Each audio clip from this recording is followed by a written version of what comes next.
Welcome back, Rage Nation. Got myself Pete here. That's not really exciting. You got Senior Dixon. I don't think that's appropriate. And you got Monsieur Leopard. Explorers deserved it. No. Absolutely. I was disgusted. I cannot believe they've done this.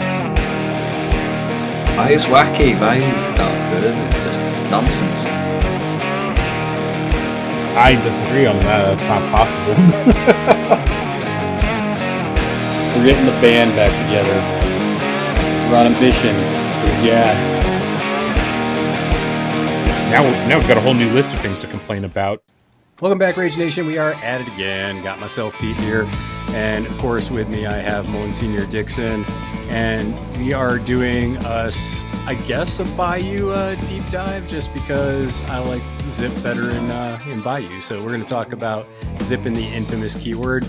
And Dixon and I do have Zipp games, but we also wanted to bring on a couple people who also love the chatty individual known as Zipp. So we brought on Sam from the Danger Planet. Sam, how you doing?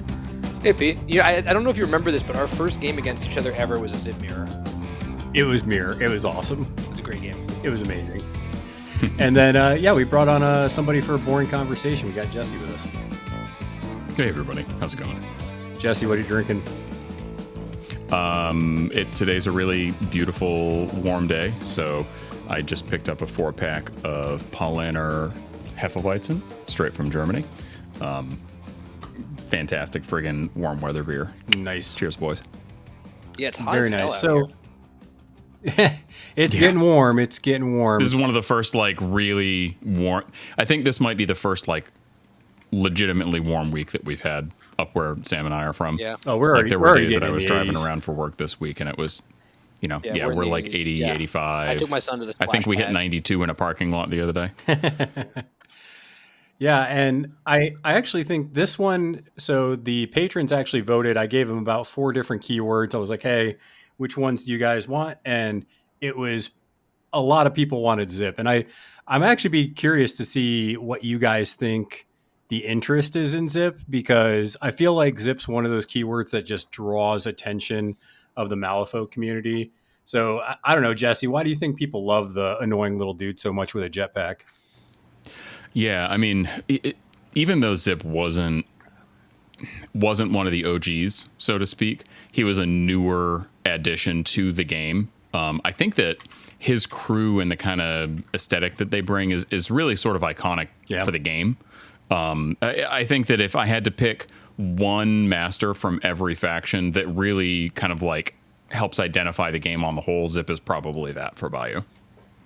Yeah, the whole aesthetic of him is super, super Malifaux-y. It's this sort of jokey, but also kind of semi-serious, aesthetic thing that he's doing. And his whole play style is also, I think, really emblematic of the way the Malifaux rules support these very sort of non-traditional gameplay loops and play patterns, where you have a leader himself who basically doesn't contribute towards the mission at all and is instead trying to do this very tricksy controlling stuff, which we'll talk about. And also some of the things one of the things that really I think sets Malifaux apart from a lot of games is the whole marker system, letting players create their own terrain on the fly as a major core axis of gameplay. And Zipp is one of the masters who does that most prominently. So I just think he's super Malifaux-y, both in how he feels and also in how he plays.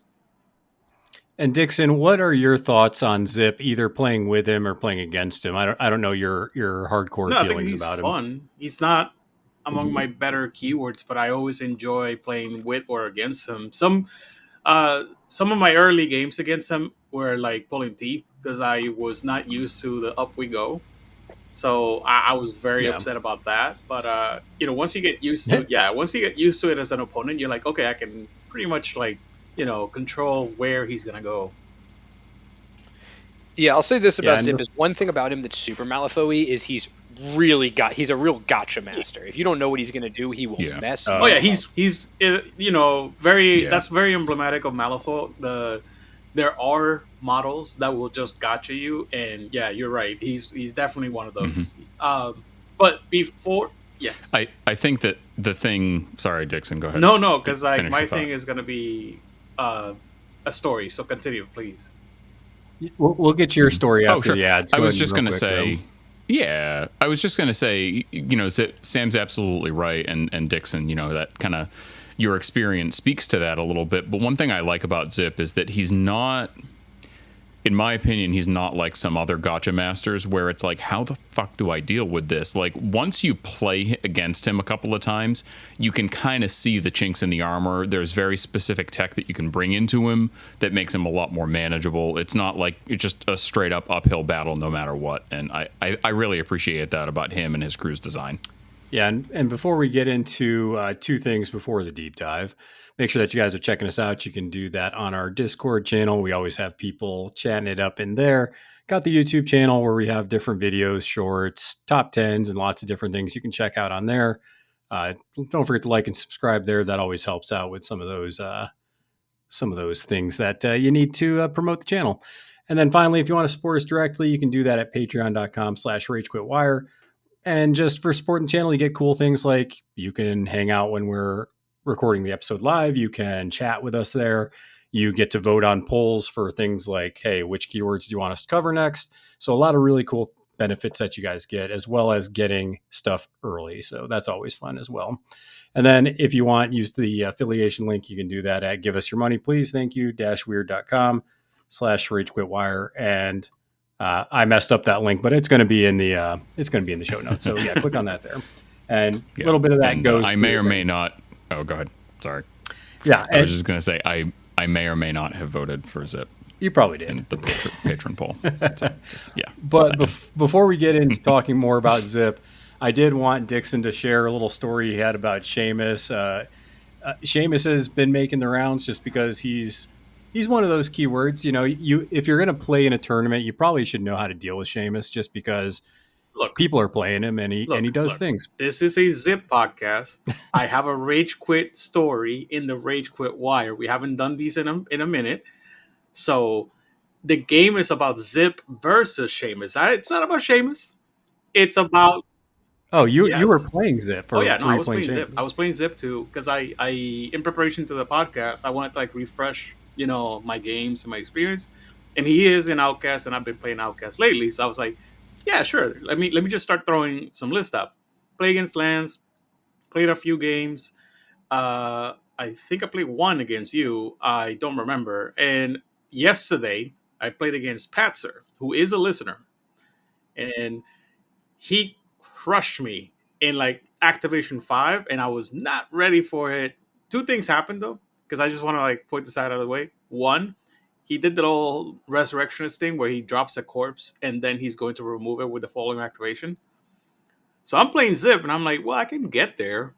I'm playing Dreadpire Zipp, so I can remove the marker. So I'm like, okay, it's super risky, but if I hit this specific model, then everybody else is going to be in negatives. And I have the mask in hand, so I can hide behind a pillar that was right next to his deployment zone. And I was like, and then Seamus has to do his thing, right? And I was like, that's fine. I can, do stuff. Let's see what happens.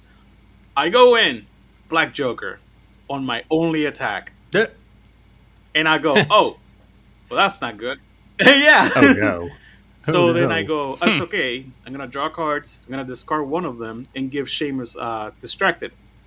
He has a nurse, but that at least forces, the nurse to do something, and I can draw even more cards. So I remove the corpse, draw 3 cards, cheat the card, showboat, draw another card. And my highest card is, I have a couple 12s and an 11.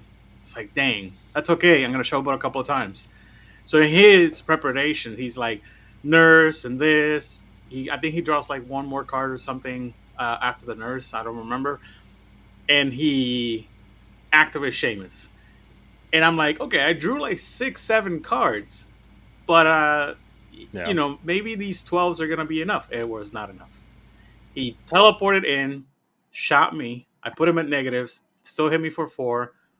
And stun and pushed me. So I now can't use even, my defensive stuff anymore. I only had 3 soul stones because I'm playing a prospector. So I, 3 soul stones, yay. So put him in negatives. Yeah, reduce the damage. he stabs me, hits me for moderate, even for severe on negatives, and then I'm like, am I really gonna die to Seamus? Am I really gonna? So he, So you lost Zip like I mean, turn if there's one. anyone you're I going to die lost to, Zip it's fifth probably activate, Seamus. Yeah. fifth activation, I think total to Seamus, and I lost my mind. Like I didn't make a scene, but I very quickly was like, yeah, thanks for the game. I concede. I gotta go, unplug, and just start swearing for like a solid 10 minutes. It was hilarious. I think that kind of leads me to an interesting question that I wanted to start the podcast off with this, getting into the keyword. Sure. I'm a little biased here. I would say that Zip and the Infamous are better in Bayou, but is there an argument there where it's like, I mean, how good is Zip and Outcast versus Bayou? I guess is my question for you guys. I think the stuff he got in I'd say- Ashes, or the stuff Outcast got in Ashes, like the out of keyword higher options, are just better for him. Like you can out of keyword stuff like Tunnel Rats, and like just there's some really really scary out of keyword Outcast stuff now that what they didn't have before. But 12 Cups is so good on him that it's really hard for me Yeah. to make the case for him You to be better. literally, in yeah, Yellow. you literally said that's I was gonna say is like the main Yeah. big difference is the upgrades in Bayou are just a bigger force multiplier in certain situations. That one specifically. No, I would say the fear, Yeah, that the one ruthless one as specifically, well, because like there are matchups. I would never. Yeah. I would never can put be. that on. That him. can be pretty clutch. Uh, Well, I mean, yeah, it's just. I wouldn't put it on Zip. I might put it on something else that I take in the crew to actually do the damage dealing work. But it's not a very just, good upgrade. and I guess we'll talk about this when we talk about original Zip. But with 12 Cups, it's not just the diversion aura, although that's a huge part of it. It's the fact that it super trivially lets you have 2 focus on Zip turn 1, which means you can without spending any real AP. So it means turn 1 with Zip, you can just go in, steal somebody, kill him. Your opponent really can't do much about it, and then you can play the whole game up a fair. ball. That's fair. I mean, I still think that like in certain matchups, being able to like, all right, I don't have to cheat an 8 or a 9 and just kidnap somebody and throw it into the middle of your crew who might already have a ruthless model without the upgrade. Just that kind of thing. I would say, I'll throw in my 2 cents. I would say, yes, Zip is better in Bayou, but Zip is also fucking awesome in Outcasts. So, like, it's not one of those where it's like, well, they're better in Bayou, so why are you bothering to play it? Like, no, he's really, really good in both factions. And I think especially in Outcasts, he does some stuff that the rest of the faction doesn't really do. Yeah. So he fills a nice little gap in their makeup. And I feel like the stuff that he can do in Bayou is super, super, super good. But there are potentially other options to do the same things, maybe a little less well, and then, do other things as well. That, I think that he fills a very important niche in Outcasts. I'm actually very surprised and thankful because I thought I was going to be in the minority, but, both of you agree. Like, he is better in Bayou because of the upgrades. Oh, yeah. Yeah, for sure. And, like, I mean, Outcast has really good out of keywords, like Sam was saying. And that's one of the things that I was going to mention about this keyword on the whole is that it's a keyword that does support out of keyword hires and versatiles very, very well. There's not a lot of stuff that this crew does that significantly, negatively impacts other stuff that you're going to bring in, and the mobility that it can use just to, fly with knees and all that crap. Yeah, really, I was going to say that for sure. That's pretty strong. Yeah, that you get some of those nasty out of keyword models in Outcast, right? Like if you want to bring I'm not saying bring Mad Dog every game, but if you're one of those players who loves Mad Dog, hey, why not fly him around the board with an Iron Skeeter? It's just, it's in a crew that can trivially easily drop scheme markers to give him fast and all also the time. in a crew that draws a bunch of cards. Yeah. Oh, yeah. Yep. Yeah, and draws a bunch of cards. Yeah, exactly. Like the things that this crew does are like gives mobility to other models, draws a boatload of cards, disrupts the enemy, and that is going to make any out of keyword model automatically better. Oh yeah, showboating's a heck of a drug, kids. Cycling cards is so good. It's so good. And honestly, I prefer the title more, but like I know that he's not the better of the two. But yeah, like let's just talk about it. Let's talk about the OG. Yeah, let's start with Captain Zip, the old Zip one here. I think most people will agree if you've played against Zip or played a lot of games with Zip. I feel like Zip One's main role is to just disrupt as much as Oh yeah. possible, and he has about 10 things on his card that he can disrupt with. I mean, even Chatty by itself being the most passive thing is like disruption. But it's. I think that the number one thing that everybody looks at is just up we go, and honestly, that is like ridiculously strong. So it makes sense. Up we go with "You're coming with me" is It's ridiculous. so good. Yeah, It's my crazy. view on, Yeah. Zip's role is basically turn one, abduct, turn two plus disrupt. Like what I'm looking to do when I play him is almost always turn one, hold his activation, not last, but relatively late. Wait for somebody to get within his like within 18 inches of him, which is for those who haven't seen a very long distance, if you haven't measured it in Malifaux, and then just be like, bye, like you're coming to the murder base Oh now. yeah, I mean, even on standard deployment, I believe we're only like 24 inches away from each other, or 20 inches. Yeah. So like, yeah, it literally Yeah, it takes doesn't like take you much. walk 3 inches off the deployment line. Well, you're dead. And Zip does get bumped up by with Earl, Oh, with his Yeah. chain oh gang. yeah. Yeah. But Yeah. basically, the idea for those who haven't run into it is you walk 8, you charge 8, you have a 2-inch engage. You're attacking at a stat 3 versus size, which means in almost every case you are at worst even stat, and usually you have a stat advantage. You either stone or cheat for a 13 masks to place the target within 3 inches of their current position, which remember is within, so it includes base width. Then push them 3 inches, then place Zip in base contact with them again, then do it again. And the second Yep. time, you don't have to. You're coming with me again because you've just abducted them so far. So you could just go severe injury, and then you're feeding someone to your crew with an injured. But you can also you're coming with me again, and the sheer displacement you get from double up we go. You're coming with me is it has to be seen to be believed. It's Yeah, um I think my favorite "Up We Go" was I. This was probably two GGs ago, actually, but I was playing against Hoffman too, and I just "Up We Go'd" Hoffman and just I threw him like back in his deployment zone. It was pretty hilarious.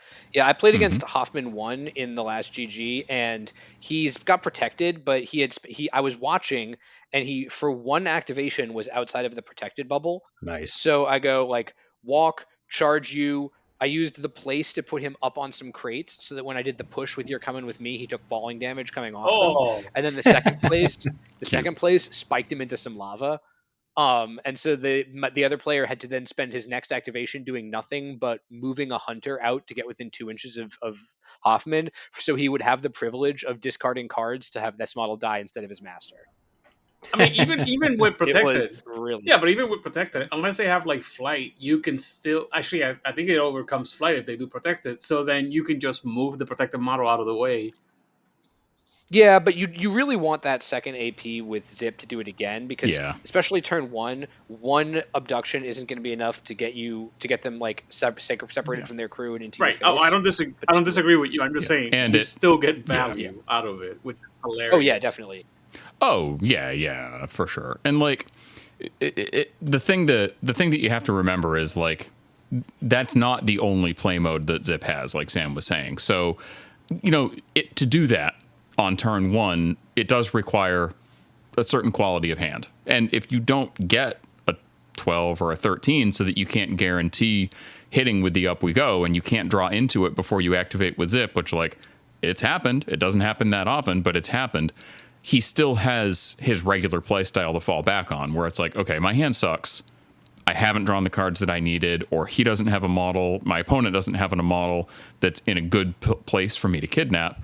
Okay, no problem. Like I can just go with Zip, get into a bad position, hit a couple of low TNs, and set myself up for a good turn two, and just play the disruption game. It's his whole game doesn't hinge on getting that one shot. Like Seamus, for example, we were just talking about him before. You know, it's not the end of the world, and if you don't have the resources, you know that ahead of time, so you just don't commit to it. Yeah. I'll also say with Zip, one of the things I really like about him, and I think this is sort of a balancing factor, is this is Up We Goes is a crazy strong attack, but it's also a 2/3/4, and it has no triggers that increase its damage. So if you're not spiking somebody into hazardous terrain, And I have at times brought a bushwhacker to make my own hazardous terrain to do this, but I think Yep. that's usually not correct. It's just sometimes it's something you can do. If you don't have hazardous terrain, Zip isn't going to be sealing the deal on anything that's durable enough to be worth killing. You really need to hire beat sticks in this crew, and I think you have access to some, and you have also really good out of keyword access to them. But you should just bear in mind that Zip is not like a one man show who's going to dominate your opponent's crew by himself. He just sets things up. Yeah. He's a playmaker. Yeah, and I think the disruption game is also just really, really big on him because there's two parts with his disruption game. One, he can set up these pianos just to block off areas, so you have to deal with that. Two, he's very, and he has boring conversation, but two, he's also very durable for what he is, right? Because he has sputtering exhaust, so you're going to be at negatives targeting him with anything but melee. You also have a trigger that if you're hitting him against defense, it lets him blast off to place 6 inches away. And he's defense 6. So if you're attacking his defense, he is sometimes a nightmare to deal with on the board. Yeah. And the important thing about that trigger, just in case anybody's not looking at the card, is that it's after resolving. Yeah, you don't have to like win. You could flip a 1 mask, get slammed for probably severe, but you're still going to get your place no matter what. Like if you've got the stones or low masks, it's so hard for your opponent to nail this guy down. Yeah, I mean, and that's one of the reasons he really hates being stunned. Like, you really don't want this guy to get stunned. But I mean, you don't like, you if you know your opponent has attacks that stun, you can just be a little bit more cautious with him. I also want to again, it's just like I said before, altering your game plan, which is something Zipp can do very well. Just talking about pianos very briefly. I think that when you're playing Zipp, there's this sort of curve where when you're new with Zipp, you drop pianos all the time because it's awesome. Oh yeah. And then the more experience you get, you do it less. And then sort of with some experience with Zipp, you sometimes will go whole games and never drop any pianos. And then I think when you get even more experience, it kind of curves up again and you start doing it more often because it is dropping pianos is a costly action. Like discarding pass tokens is something you basically never want to do. Yeah. And discarding cards is something that is tough for his crew because if you ever run out of cards in hand, all of your card draw turns off. Like you run out of gas and your engine basically sputters and stalls out. So it's a real cost, and one piano is usually not very disruptive. Like just one piano can be gotten around relatively easily. But there will be instances where you're willing to go down a couple cards in hand and maybe understand that you're foregoing the ability to showboat on every activation, but you're just like creating a nightmare for your opponent. And I think you like a good Zipp play is knowing when to do that. It's actually that's kind of funny because like that is how I started playing Zipp.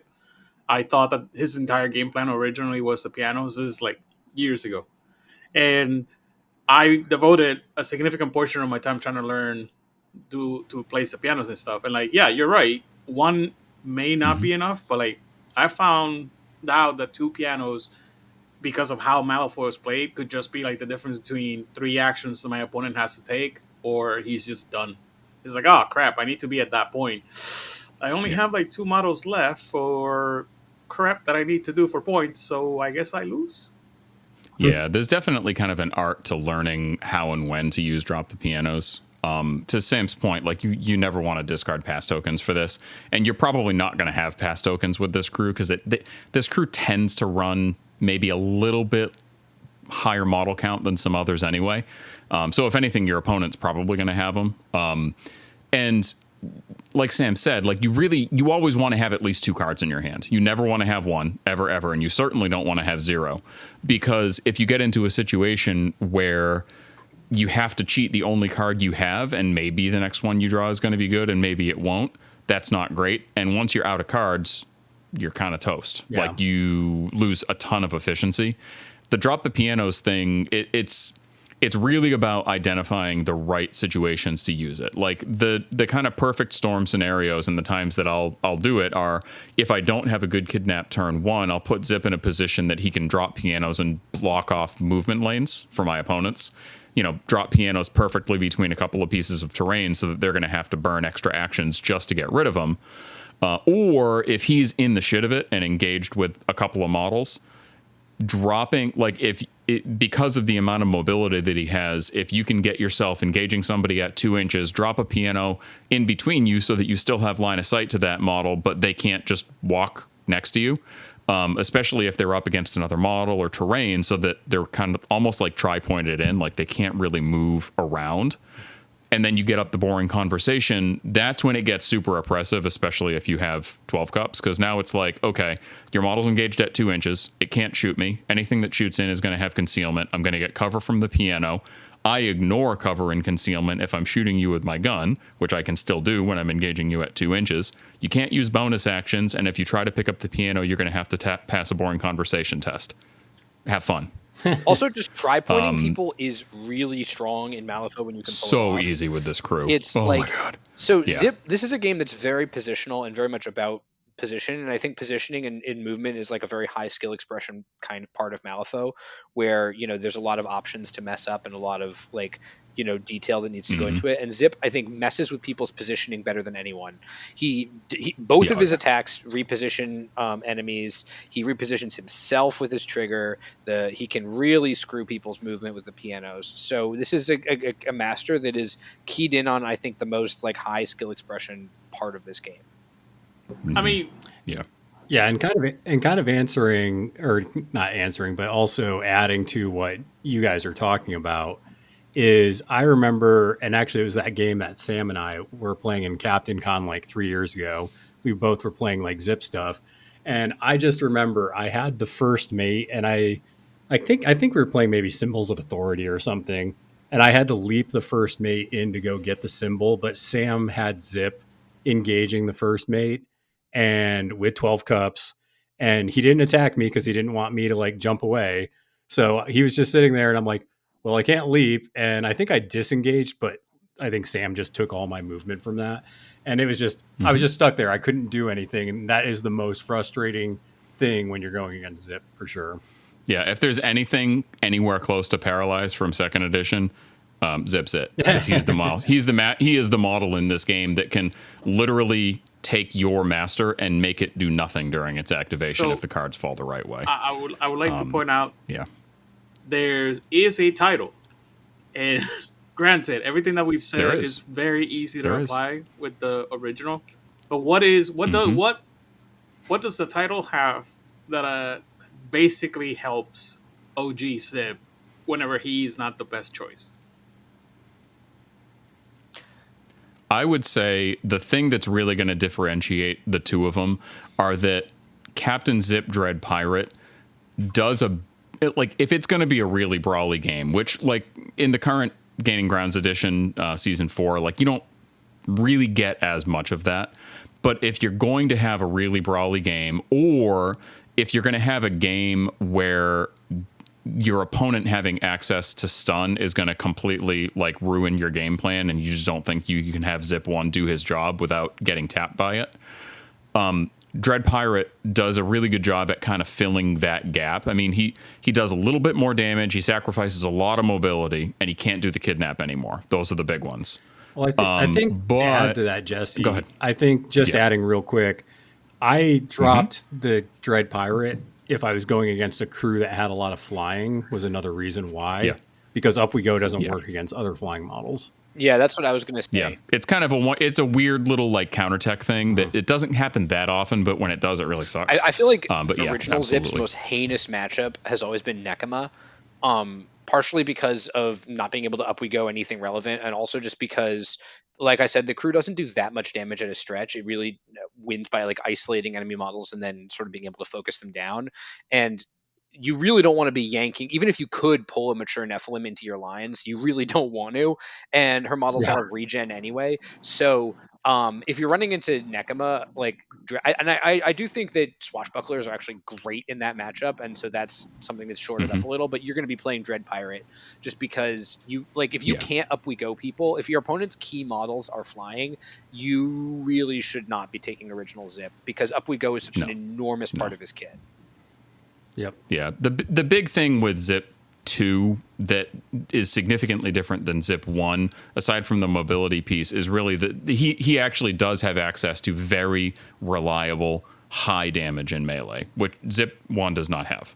So his Cutthroat Cutlass, it's 245, which is like, okay, whatever, but it has Mutilate. Now the Mutilate's not built in, but it's not that difficult to get slow on a model before Zipp activates, or like if you have to, you can just kind of have him do it himself. There's ways that you can get distracted out on models, which is important because if a model, the first time a model that has distracted is targeted by this action, they get a negative to resist. So all of a sudden that 2-4-5 can easily turn into a 3-5-6. It's Pretty good. very when your opponent's on a negative if to you're resist. not like Very charging strong. in or whatever, I love doing the bonus action to then attack you. But like in the case that I was describing with the whole Seamus, if I had hit, the trigger on his sword is literally like 50% damage on your enemy because they have to focus. And if you have no other way to actually get the focus out of activation, like say removing a corpse and giving everybody focus around you, then that would have kept me alive. But that black joker, Are you talking about putting up the that's captain's exactly it. challenge? Yeah. That trigger specifically Okay. is literally the reason why I was like, in the end, I was like, well, Dixon it loves that is trigger. super risky if you don't have the black joker in your hand, apparently. But like 9 times out of 10, I love just going in, doing that, doing Yeah. the bonus action, reposition, getting out of the way, and just if you can end in concealment, Zipp is dang near unkillable for a turn. What I will say about the cutlass like- is you really want to be going after something that's not a soulstone user with it, because if you go after a soulstone user, they'll just shrug and spend a soulstone to not be at an egg flip. Yeah. You talk about distract. Yeah.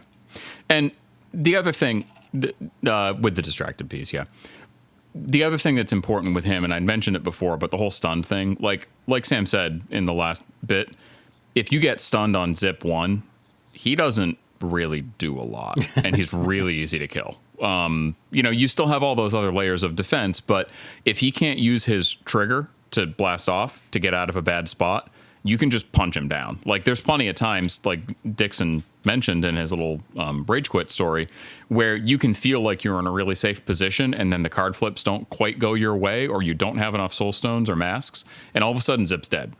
Because if your opponent can just punch him, it's not that hard to put him down. Doesn't have hard to wound. Doesn't have hard to kill.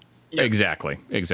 This Zipp has shrug off as a bonus action. So if you do manage to stun him, because he definitely doesn't want to be stunned, Like meh.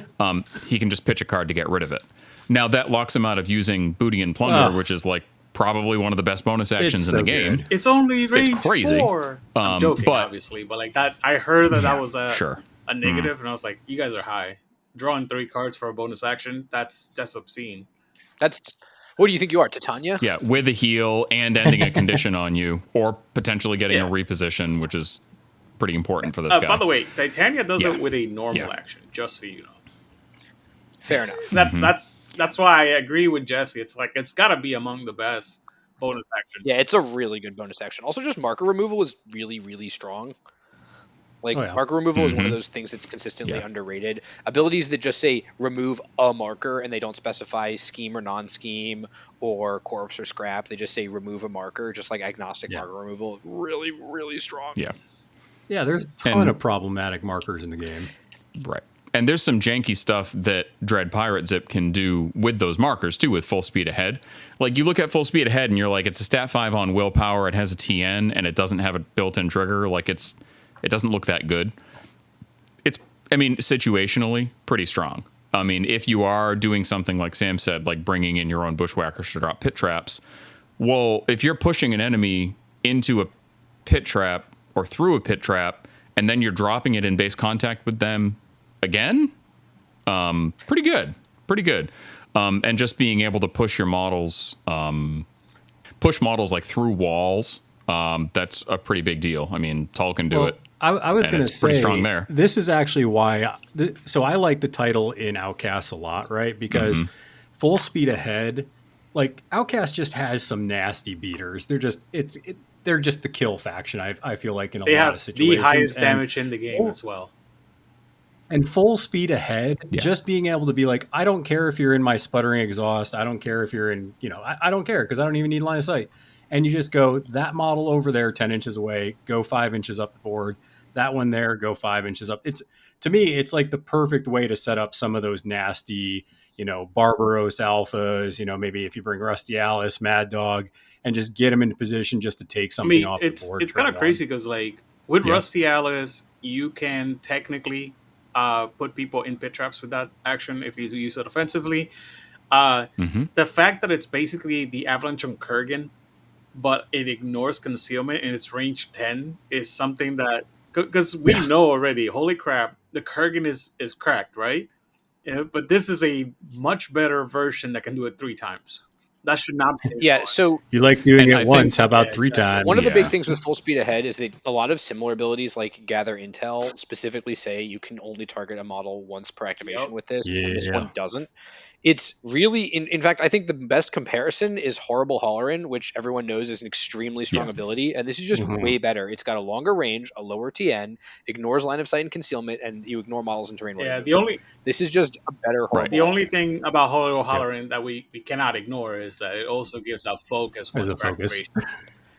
Sure, Well, but you can't have Yeah. one. I think- once per turn with the I'm not master saying that he action, should yeah, get it. I'm exactly. just saying Also, we can't this- just say, "Oh, it's strictly better than Horrible Hollering." yeah, I mean, well, Yeah. that I typically do like once per game or maybe twice. I think the real thing with Horrible Hollerin is that it's on a totem, which is not your Yeah. master. Yeah. But That's like, just one of the lastest Oh, job that's of the so whole good. game. yeah, exactly. but this thing is really good. And to Jesse, to your point about pit traps, to avoid the problem of having to hit your opponent with a stat 5 on willpower, you can also just target your own Bo Fishbacher, push him 5 inches, and then bring the Mhm. pit trap he was hanging out near with him and place it onto your opponent. And because it's a place, Yep. it triggers the Oh, hazardous it's when so you do it. good. It triggers the So effect, yeah. you can just injure somebody if you have an appropriately positioned pit trap and Bo Fishbacher, you can just injure somebody with no interactivity, which from playing Ma is Mhm. like crazy strong.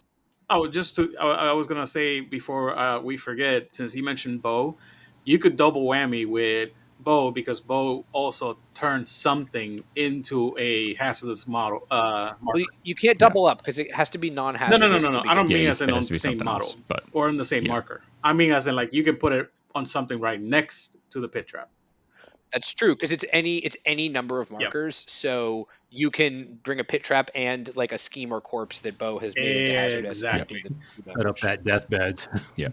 And I think the thing that really stands out the most to me, and it's one of those things that you might not recognize when you first play Zipp or Zipp 2 and overlook it, is exactly what Sam just said. Caught in the rigging, the mask trigger does not say non-scheme marker, which is huge because in this current gaining grounds, not to say that this crew has a lot of problems with scheme marker denial. That's kind of its keyword ability, more or less. Everything has free loot and crap like that. But the fact that Dread Pirate Zipp can, from 10 inches away, no line of sight, ignoring concealment, push one of your own models, use a low mask, and have it drag an enemy scheme marker out of position to deny scoring is super, super, super good. There's very little that your opponent can do to stop that.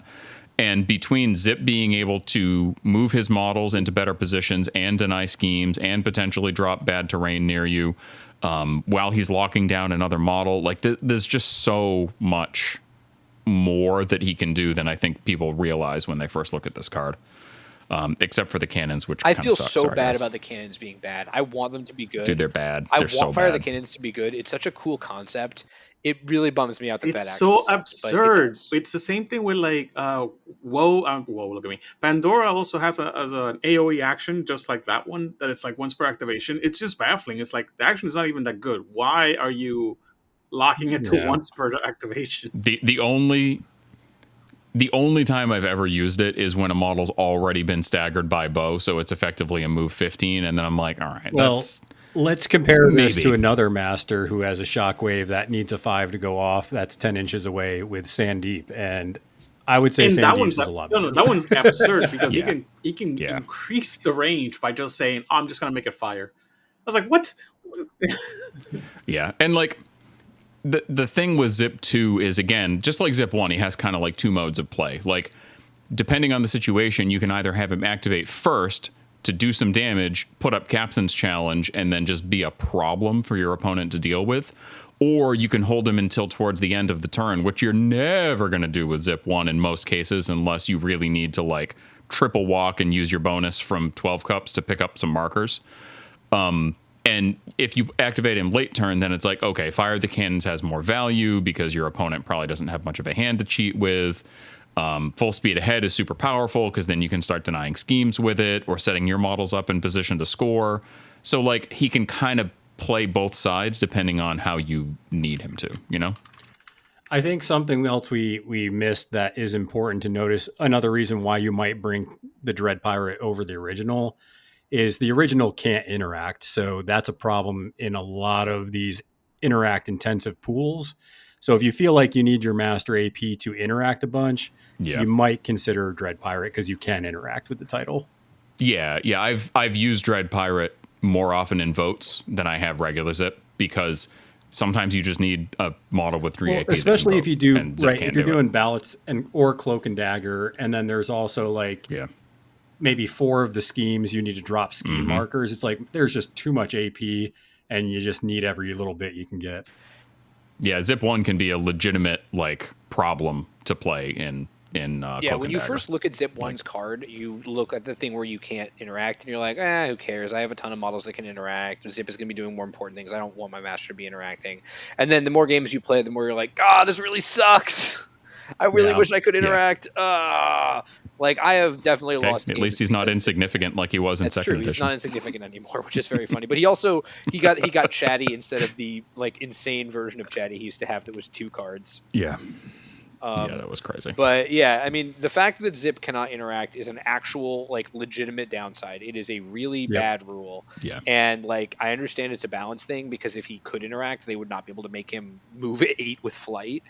But tell me about it. You are going to suffer from that, and you are going to have to plan around it, and it is going to cost you games. So you just need to be aware of that. Yeah, it's funny because, like, in previous Gaining Grounds, it was way less of a big deal than it is in this Gaining Grounds.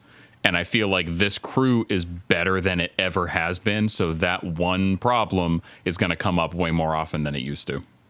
Yeah, let's talk about the most wanted man in Malifaux. When you see this man on the board, he's like public enemy number 1. It's not Zip. It is Earl Burns. This dude will score you points in a Zip crew if he stays alive. I would not be shocked if they actually make that lore accurate, because on the table, this man is target number 1.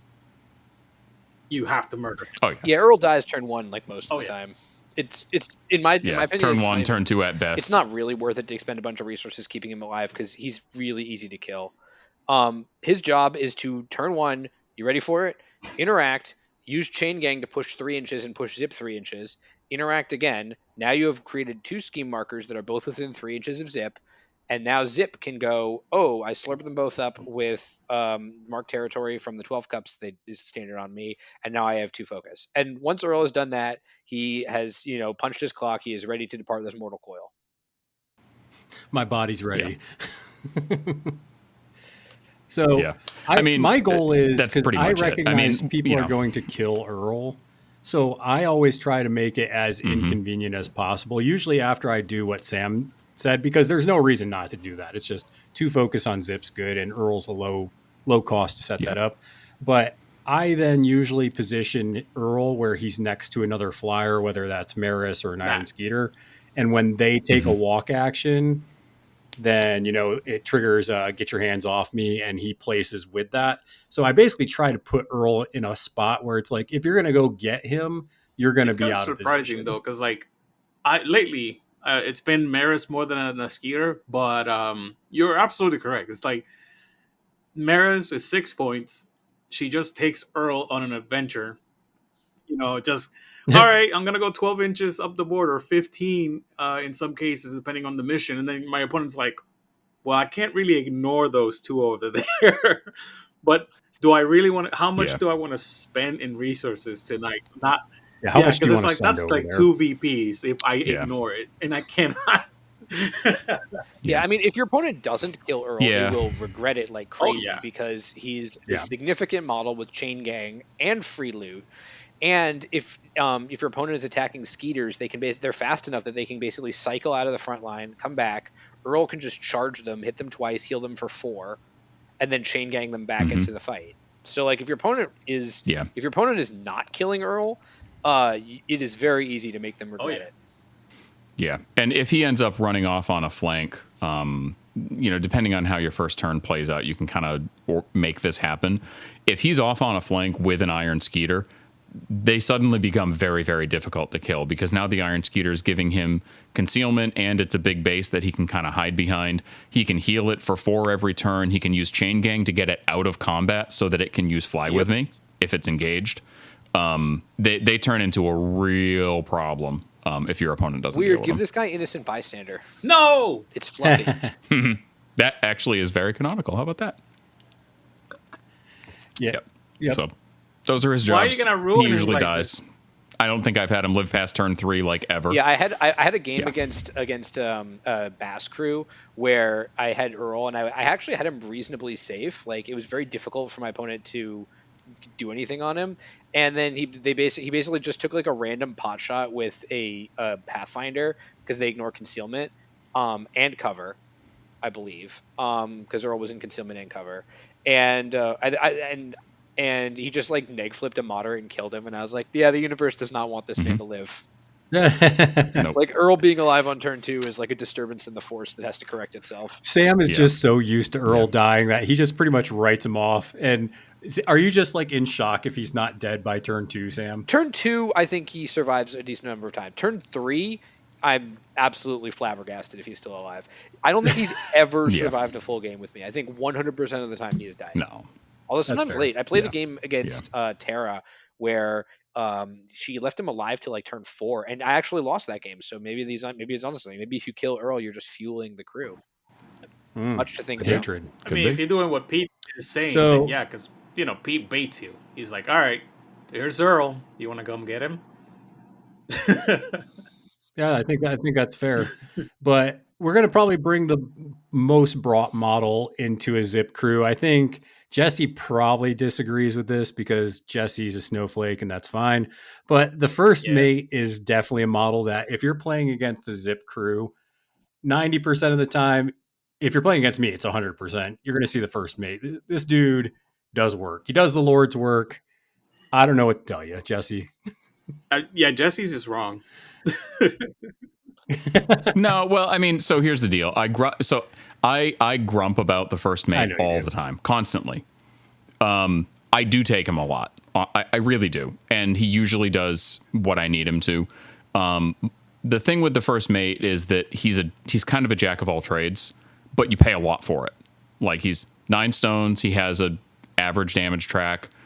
The trick is that like the 2-3-5 damage track, you can get the crit strike, and he's a henchman, so you can get double crit strike, but that's very resource intensive. His leap, you need a mask. Very resource intensive. If you dump even more resources into it, then you can get a sudden strike off of it. Great. He's got stealth, he's got butterfly jump, pounce if you actually remember to use it, which I can probably count on one hand the number of times that I've remembered to use it in my entire fucking career of Malifaux. Like he's got a lot of great stuff that he does, but the trick is that you can't really play the first mate and have a low cash, because this crew needs a lot of soul stones anyway, no matter how you play it. Like this is like for me, this is a 6+ soul stone cash crew, almost all the time. This guy says he's 9 points, but he's probably, in terms of cost of resources that you're going to spend on making him work, he's really more of like a 13 stone model, because you're probably going to use 4 stones on him throughout the course of most games. I don't feel good bringing that the said, I still first take mate him. unless I get like 3 VPs with him. Like he should be getting you victory points, and if you're just using him to like throw into a couple models to like distract him, that's probably not what I like doing with him. I need him to score points. He's very solid against meter schemers. He can act as a meter schemer if your opponent brought like an enforcer type, because doing 7 damage to an enforcer could be the difference between killing it or not. And we've all done that at one point in time. And yes, it is resource intensive, but I think what Pete said, VPs win you the game. That being said, I wanted to point out one thing that we have said, but we haven't actually done, I guess. Free loot. Free loot is on this model as well. And I have used it in this keyword GG ability, basically. a lot. Yeah, it's super good. Yeah, there's a lot of schemes. Free loot is like we said before, like this crew has a lot of stuff that it does to deny schemes and pick up scheme markers and deny positioning, and free loot being a keyword ability on almost all the models in the crew is one of the biggest reasons for that. Like if your opponent is playing a scheme marker game and you play Zipp, they damn well better not take any scheme marker schemes unless they have a way to protect them. Like Zipp v Nelly is a tricky one because like it's a little tougher to make sure that you can pick up the scheme markers at the right time. But aside from that, they're probably not going to score points. Yeah, I like the first mate. I haven't taken him as much recently because I don't think he was very good in GG3, and there was sort of a GG3 hangover where I just got used to building lists without him. What I will say about the first mate is that when you take him, you're basically committing to a 7 model list, because Yeah. you almost always are going to be hiring at least one high stone beater that's usually like an out of keyword hire, which is going to run you 9 or 10 stones, and then you're hiring this guy, and you don't have a solid like 5 stone minion option to take, so you do hire skeeters and you hire whatever. So it's fine, like you can win a lot of games with 7 model crews, but just that's something that you need to be aware of. This guy does not kill things on his own, and unless you are really confident in your ability to win the game without doing a lot of damage, which is difficult to do in this era of Malifaux, you need to this is not going to fulfill the beater role for you. And so that's just something to think about. On the other hand, though, butterfly jump and stealth is an extremely degenerate combination of abilities. And like if your opponent underestimates how far he can go or the amount of damage that he can do and puts kind of a weaker model off on its own, I mean, just being able to leap with an attack trigger, and then if you really fucking dump resources into it, like hit 2 more attacks for min 3 or 4, you can probably kill just about anything. You'll dump most of your cash and probably most of your hand, but a lot of people don't look at the first mate as a high damage potential model, so you can catch people. Yeah, and if you have a big cash and you're willing to dump it, like, I mean, just the scale of something we're talking about, like this guy can just, as long as your hand is reasonable, this guy can just remove the Blessed of December, for example, with basically nothing that player can do about it. Right, and it's or the Damned. That can be a huge swing. Exactly. Things like so if you're like comparing him to like the Damned or the Blessed, which are models that are leaping flankers in roughly his price point that fulfill a similar role, you should be aware that this guy eats both of those two for breakfast if he wants to. Yeah, he's really good at just harassing other schemers that are going down a flank, and he's also good at getting in the back line and picking off some of those problematic models that are like hiding off, and maybe healers. He's good at picking those off too. So he's definitely got a lot of spots in the game where I think that he's worth bringing in a lot of situations. I think probably the other model that you're going to see a lot when you play Zipp is the dork reading a map known as Bo Fishbacher. This guy ends up in a lot of crews for sure, even out of keyword. I love this guy. I suck so bad with him. I don't know what it is. I take Bo Fishbacher, and like I don't know, like he doesn't make his points back. I for some reason can't pilot him the way that he's supposed to be piloted, and his card looks amazing. And I don't forget to use Lost in the Bayou. I don't forget to use Deep Discovery. I don't know. Maybe people just kill him. Whatever.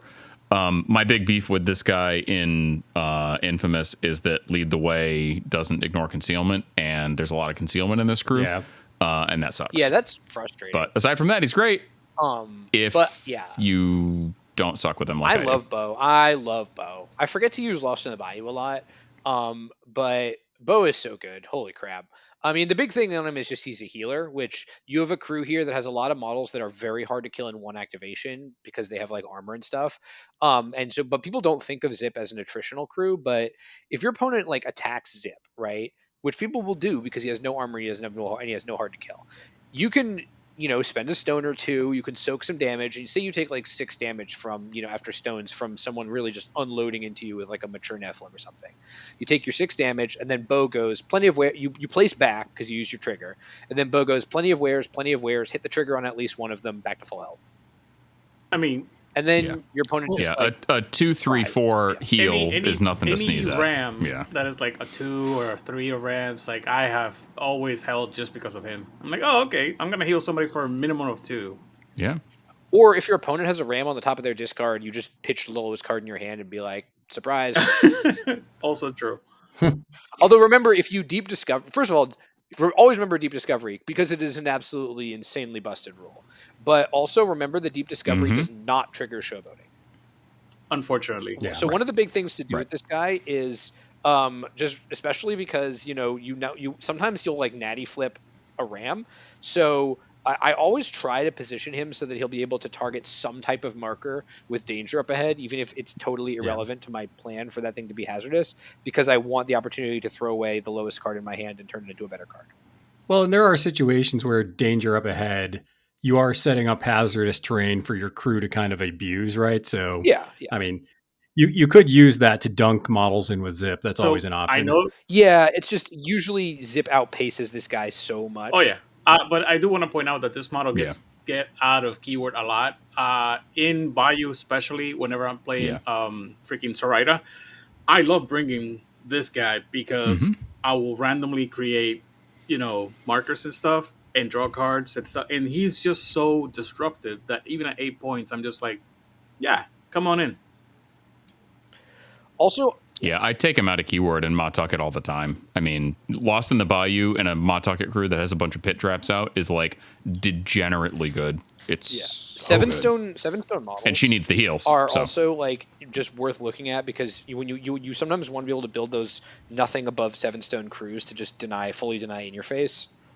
And so this guy just being like a really solid hire at 7 stones means that there are a lot of like if in your face is in the pool, I'm at least going to consider hiring him because whenever I'm playing an in your face pool, I always see if it's possible for me to construct a viable crew that doesn't give up any points for it.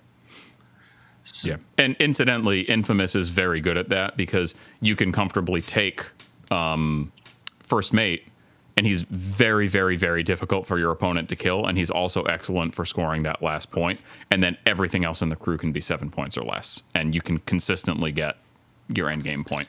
Well, and in this GG, I think it's also important to say why Bo's good is because he's defense 6 with a 2-inch reach. So that means he can sit on a plant explosive marker. He can sit next to the cloak and dagger marker, and he just stops you from interact and even voting, and just stops you from being able to interact in that area because for some reason his fishing pole, it's 2-inch reach. That's fine. Why would that be surprising? It's a fishing pole. They're notorious for being able to get. He's things fly that are far fishing. It's a away. little longer. He doesn't have the little Walmart fishing pole. He has the long fly fishing one. He's got the proper one. Yep, Yeah. proper. Does he look like an amateur to you?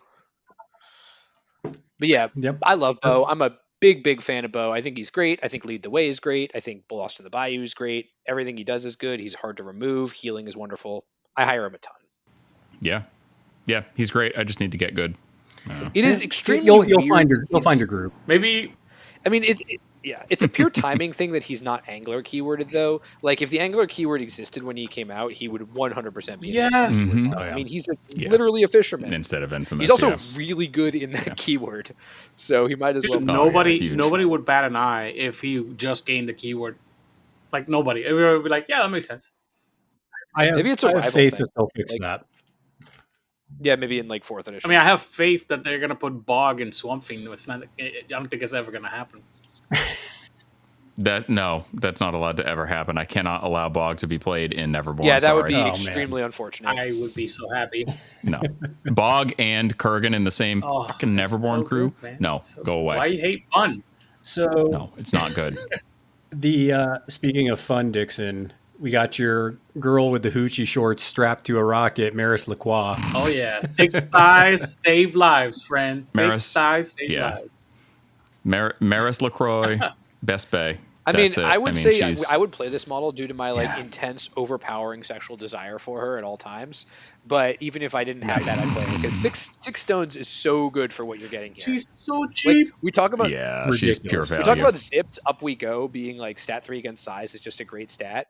This is the same thing for 6 stones. Yes, it's ridiculous. This model is cracked because I love it because it's perfect for what I want with an enforcer, which is a 6-point enforcer should be better than a 6-point minion. That's exactly what I want, and I think she is. She's exactly it. Oh, and she has flinch, which is the good stuff, right? Because that gives her some shielded to help Yeah, the her shielded. hopefully stay alive. And she also has bigger ER, so most things are going to be bigger in Oh, yeah. size 1. So her stats go up 1. So everything looks a little deceitful with the stat 4s and the stat 2s, but they get bumped because it's probably against lower or bigger stuff. Well, also the combination of the bigger they are and up we go is kind of interesting because if your opponent is small enough to not trigger bigger they are, they're small enough for you already to be at a stat advantage on up we go. I will say though, if your opponent does have anything that has a meaningful attack and is size 1, she's gonna die real Oh, yeah. fast. Yeah. She can Cue get the smoked song. out with a single She's hit. done. Yeah, for sure. I really like Yep. Maris, but Yep. she's super fragile. You need to not get too attached to her. She will explode. I mean, People also just like killing her because she explodes. Like they want to do that. Yeah. And exactly. And like honestly, the Up We Go is awesome. Because Up We Go is awesome. The bombs away, her bonus action, like it's just the fact that you can just hold on. You're cycling so many cards in this crew that you're probably going to come across a 5+ tomes, and like in previous iterations of the gaining grounds, when there weren't all these other crazy out of keyword models, it wasn't necessarily as easy to drop scheme markers. So the not a bomb trigger on bombs away is probably, I mean, it's still good, it's very good, but it used to be really good because it was one of the only ways that you could actually accomplish that. That said, Up We Go and bombs away are probably the reasons that you take this model.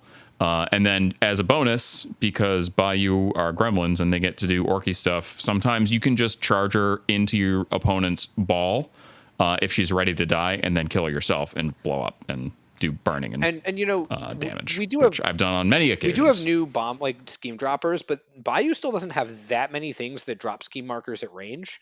Yeah. And she can go walk 6, 5-inch range, base width, and then a second base width, because the idea is you drop the shockwave marker, then you drop the ski marker in contact with it, then remove the shockwave. So bombs away drops can drop a ski marker such that the far edge of it is more than 7 inches away from her base, and she has 12 inches of double walking. So that's almost 20 inches of like surprise. Here's a ski marker. It doesn't matter, bombs away is not a projectile action. You can do it while engaged. Like she can really just make a scheme marker appear. And that's something that this crew is really good at removing them, but unlike outside of her, doesn't really have special tricks for dropping them. So it is a valuable role. And yeah, definitely. And like just the fact, like I was saying before, like with going orky and throwing her into your opponent's crew, like just the fact that she can do that and your master has blasts built in on every damage track of his gun means that if she's only got 1 health left and she's going to die, or she has burning or poison on her and she's going to be toast at the end of the turn, there's no reason for you not to do that. And then you just shoot your enemy model, do some damage to it, blast onto her, blow her up at the same time. You're not wasting any actions doing it. And like it works. It doesn't come up all the time, but it can be pretty nasty. Yeah, we got 2 more models that we're going to focus on specifically, and then we'll kind of get the random ones that you guys like having here and there. But I feel like if you're playing Infamous, a lot of people are drawn to it because of Mancha Roja. I know, Jesse, you love this model to death. Sam, I don't know how much love you have for the Mancha, but this is a fun model. I'm going to let Sam go first. A ton. I have not played him recently because I think he's overpriced. 10 stones is a lot for what you get. That said, this dude will absolutely twist somebody's head off if you let him. He is one of the scariest melee attackers in the entire game. I mean, it's not hard to get a bunch of conditions on people. His melee attack is insane. It's a 3-4-5 that inflicts injured automatically on hit while removing a marker. I mean, yes, you do need to have a marker to remove, but it's not super hard to set up. And generally, you're not going to hire him in matchups where you expect there to not be markers. Right. So you have some control over that. But then you have, once not only are you inflicting injured, you have a trigger that makes him up to a 5, 6, 7. And he's flurrying attacker, so he can get up to 3 of those swings. He's you can spend the stones to build in that trigger. So there is very little that survives a pissed off Mancha if you're willing to drop your whole hand into making it. I do want to say a quick story on this. Yeah, and if you've got the resources and you're engaged with somebody that you absolutely have to kill, and you might not necessarily be able to do it with Mancha, but you're kind of on the cusp. like the mask trigger on his toss in the mud. Like toss in the mud, to be honest, like it's not a good action. Like it helps, it's situationally useful, but it's not a good action. The I must break you trigger. Thank you. Ivan Drago. Character? Yeah. Drago. Ivan Drago. Ivan Drago. Yeah. The I must break you trigger, which there's nothing like it in the game, on a mask, adversary and injured 2. Yeah, if you So I must it's break like- you somebody, they're just I mean, They're dead. Because now you're hitting them 2 more With a times stat 8. for 5 damage yeah, apiece. you got a stat 8 with At a stat built-in 8. positive twist to hit him. Yeah, I mean, and, Right. and all of those attacks are your 5, 6, Yeah. 7. Yeah, I mean, he's nuts. Like, he's resource intensive, and he's really expensive, especially since you do need to spend soul stones to keep him alive. But he has a beefy health track and hard to wound, so if you are willing to spend the soul stones, it is actually genuinely challenging for opponents to kill him in one activation. And he does heal himself. And I can't tell you how many times the built-in cage fighter has bitten my opponent in the ass. Even on a stat 5, like sometimes you just flip bad. So- or I just have a high enough card to The cheat. biggest problem with Mancha is that he's size 3, and so you need to put a ghillie suit on a Skeeter so it can ferry him around. If I do hire Mancha, I think I'm 100% of the time putting a ghillie suit on a Skeeter to do that, because this guy just does not want to be taking walk actions. This is where I would put inferiority complex, by the way. If I'm in a matchup where there's terrifying on the other side, this is the guy who No, I have a quick story about him because, like, Oh, yeah. recently I actually got to play him. I play against Lance. He likes to play Misaki. And in Misaki, I actually had to do the Tuss in the Mud combo that we were just talking about. And yeah, he MVP'd because he one rounded on Misaki. I think he had like 9 soul stones when I started turn 2, and he had none at the end of the turn. I put Misaki dead, and Toto was at like 2 life. Yeah. Yeah, absolutely. I mean, he chews through your opponent's resources. Absolutely. Yeah, Yeah, if you can set this guy up so that he doesn't have to take a bunch of dopey walk actions, he can just like charge in and start like punching things. He does absolutely ungodly damage, and his threat range is long. Like he has he's got rush, and flurry means you can walk charge and still get 2 swings. min 5. Yeah. My biggest Yeah, I mean, there have been times that I've put the 12 cups on Mancha in a game where I knew I was going to be up against some nasty opposing beaters, and a focus 2 Mancha that gets moved up the board by something and then can walk charge, take 2 focus swings. It's real. But real we're gross. talking now about discarding at least 1 card to flurry, right? You're spending extra stones on upgrades for him. We're spending stones to build in his triggers. This guy's even more resource intensive than the first mate, and he starts off more expensive than the first mate. And you have to spend resources to keep him alive because he has no armor, he has no hard wound, or he does have hard wound. He has no hard to kill. I mean, he has no armor, he has no hard to kill, and his shielded is a cool rule, but it's so like weird and finicky that it's very rare. I don't think I've ever. It should be. It doesn't really come up that often for every marker, and it should be during start phase, up to 2. No, I mean I just think that when my time is now should be if the marker he removed with his attack was a piano, he gets shielded. Yeah, or like at the start of his activation or something, because usually he's charging away from the pianos, or you can't guarantee you're going to be near him. That's what I'm saying. It should be anyway. any marker within 2 during the start phase. He gets +1 shielded up to a maximum of 3. That's it. I'll also say that this guy, I think, suffers a little bit from the fact that the sheer amount of damage he deals is overkill most of the time. Like, you do not need to flurry somebody with 3 min 5 attacks. That's not a real amount of damage in Malifaux. What? So he's paying a lot, and for the same cost, you can out of keyword hire Auntie Mel, who usually does enough damage to kill the thing that you need to kill, but does it from 10. I mean, okay, so you're correct in Bayou, but like, I still like the just fact hire that Mad Dog. Mancha If you're Roja, an when outcast, just delivered, hire Mad Dog. He does. Yeah, you just hire Mad Dog and Outcast. Mad Dog gets 3 attacks without having to discard a card. There you go. And he also does it from a long way away. And he, has Blow It to Hell, which is really, really strong. So in general, I like Mancha, but he just suffers a bit from being this like super expensive, super high end beater when you can get beaters that are cheaper and less vulnerable because they're attacking from range and are still able to do the, minimum quantity of damage you need to do to kill the thing. Okay. Mm-hmm. Yeah.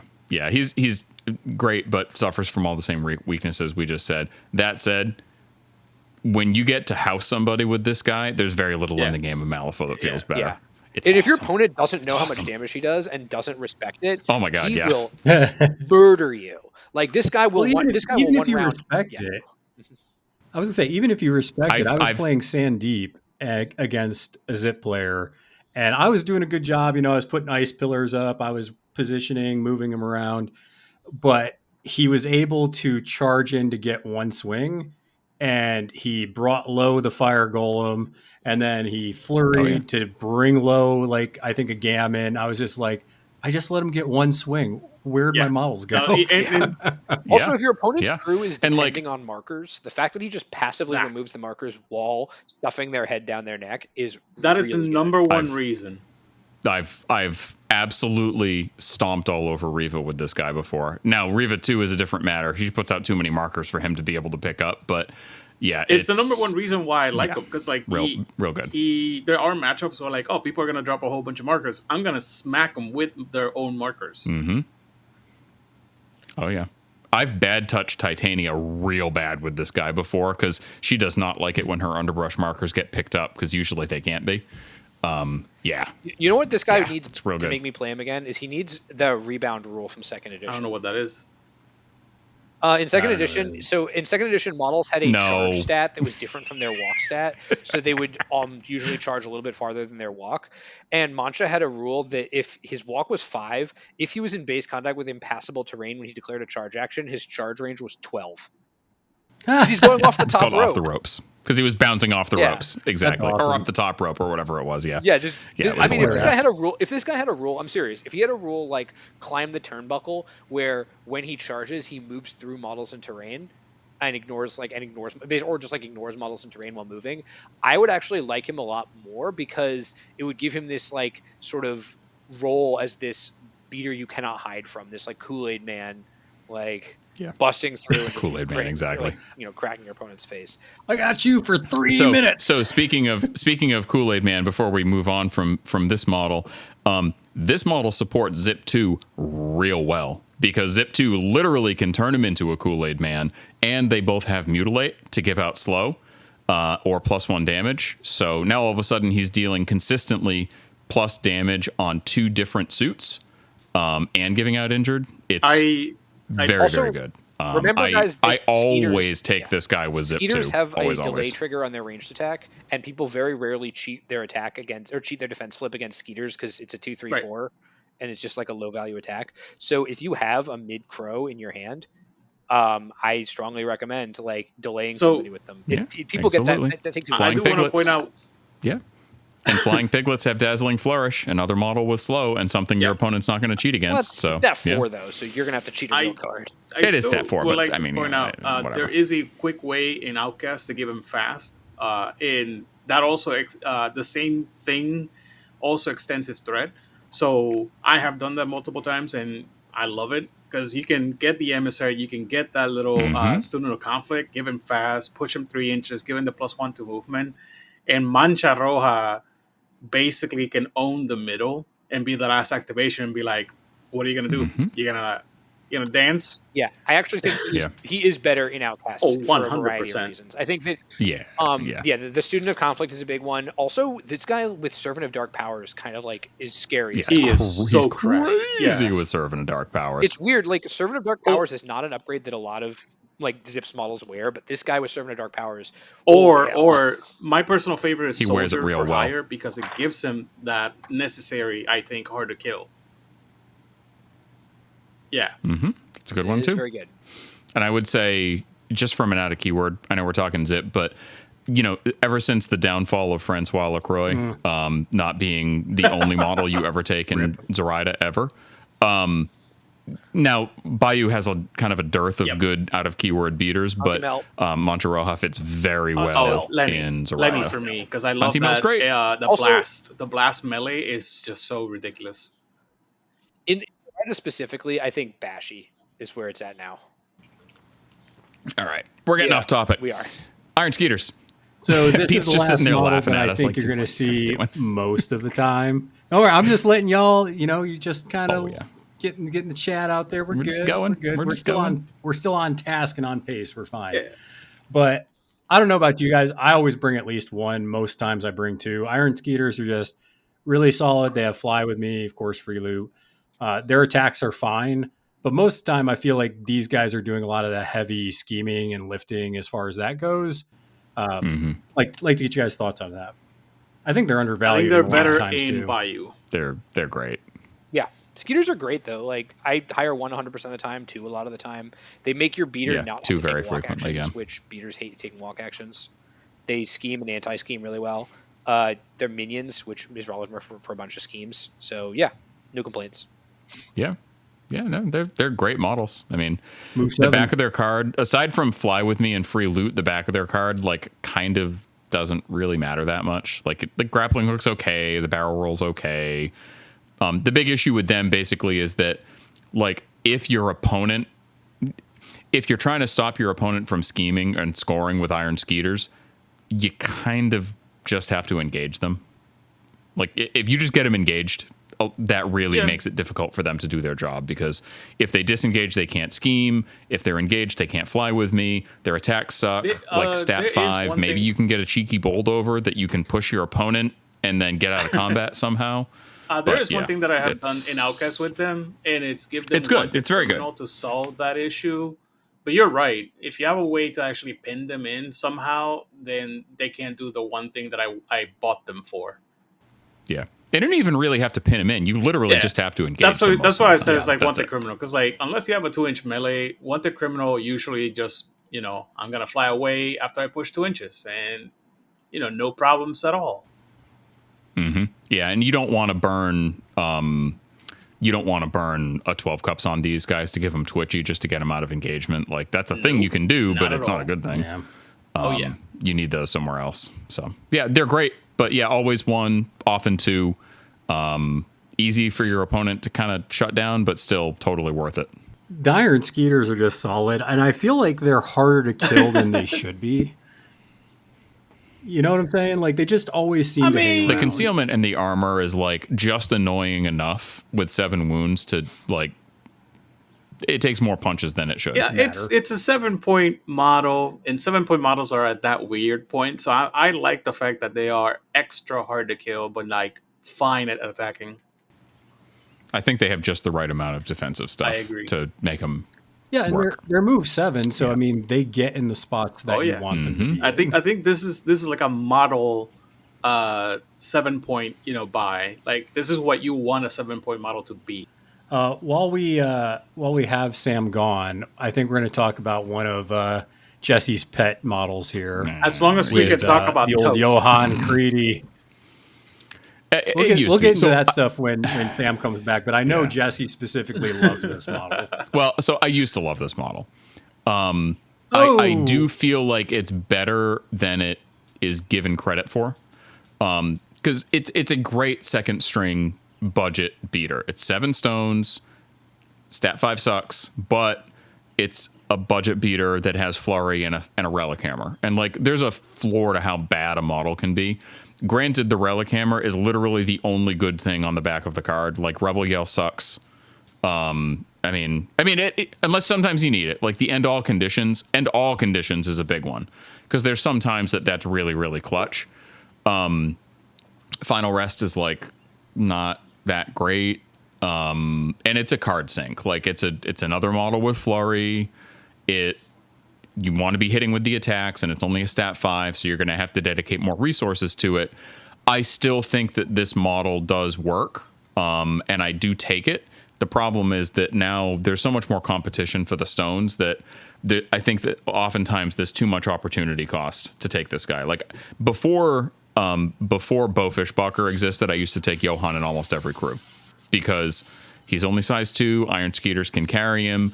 You look at his move 4 and you're like, oh, he's kind of slow, but between an Iron Skeeter flying with me and Rush, like he's going to get into combat turn 1 or turn 2 no matter what. The problem is that now if I take him, a lot of times he's competing for the same stones that I need for like, one of the newer models and out of keyword higher, Bowfishbucker, and like I don't find myself reaching for him as much as I used to.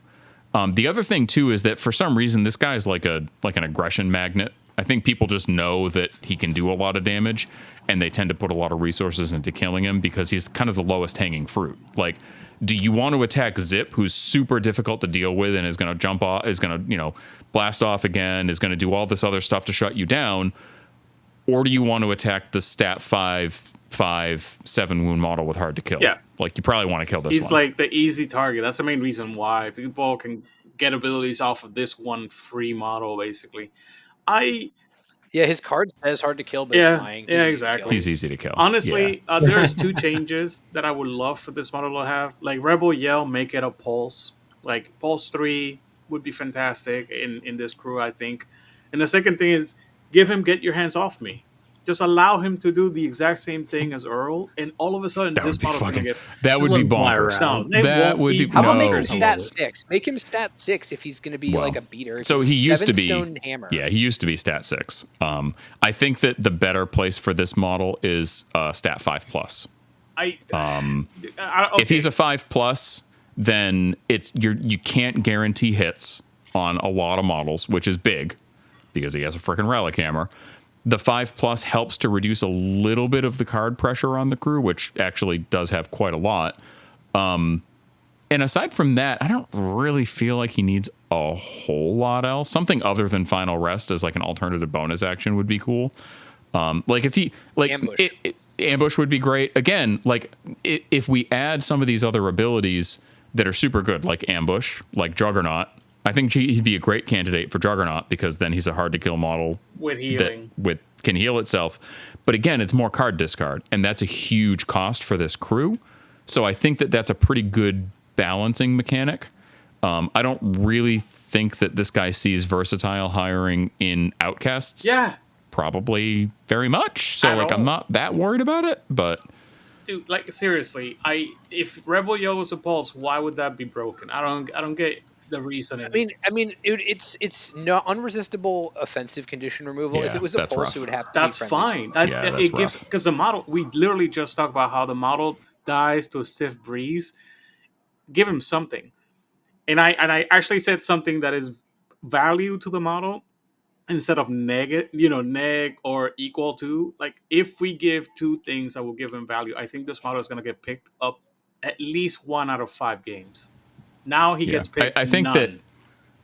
I think that if he has a plus flip on his melee and he has Juggernaut, then he's a serious consideration, but isn't busted by any means. What would you I drop? put a lot of thought into what it would do to fix this model, and those are my best. Yeah, the question is, what do you take Yeah. out of your list? With exactly those the changes. opportunity There was cost any. thing, like we were talking about. Yeah, Yeah, with I was those saying, we've changes, already I talked still about a don't lot know of if there's models. I don't. Yeah. I'm sorry. it's a crew that's spoiled for options. Yeah. Should we? I don't know. Are we just talking about like out of keyword options or other keywords? But we still have Mossbeard, and Mossbeard, Swashbuckler, and Toast if we want. So I don't use want to it. go specifically into like Mossbeard and Toast and Swashbuckler unless because we've talked about them already in the previous episode. I'm more curious if you think they're good enough to make it into Toast, lists. yes. Toast, yeah. I think all three of them. Oh, I think Toast is. Swashbucklers I Okay. struggle with. Mossbeard, I'm undecided. So I Swashbucklers, I think, are tech. They are tech against crews that are trying to kill you in Yes. melee. And if your opponent is not bringing good guns, and you know they're not bringing good guns because their keyword is not a keyword that hires good guns, you bring Swashbucklers, and then your opponent gets. oh yes, yeah. Swashbucklers. Dealing with those things in melee sucks. So far, Swashbucklers have been great against Neverborn. They're just way better for their cause than they should be, in my opinion, against melee crews. So I agree with that. But Toast and VP, every single time I brought Toast has given me at least 1 VP or, just being a huge distraction. I'm going to say something controversial and yet brave. Toast is better than Vernon and Wells. I agree. Toast is better than Vernon and Wells. You're right. I agree. Oh. Dude, that walk thing is insane. Like that is literally the thing that I love him for.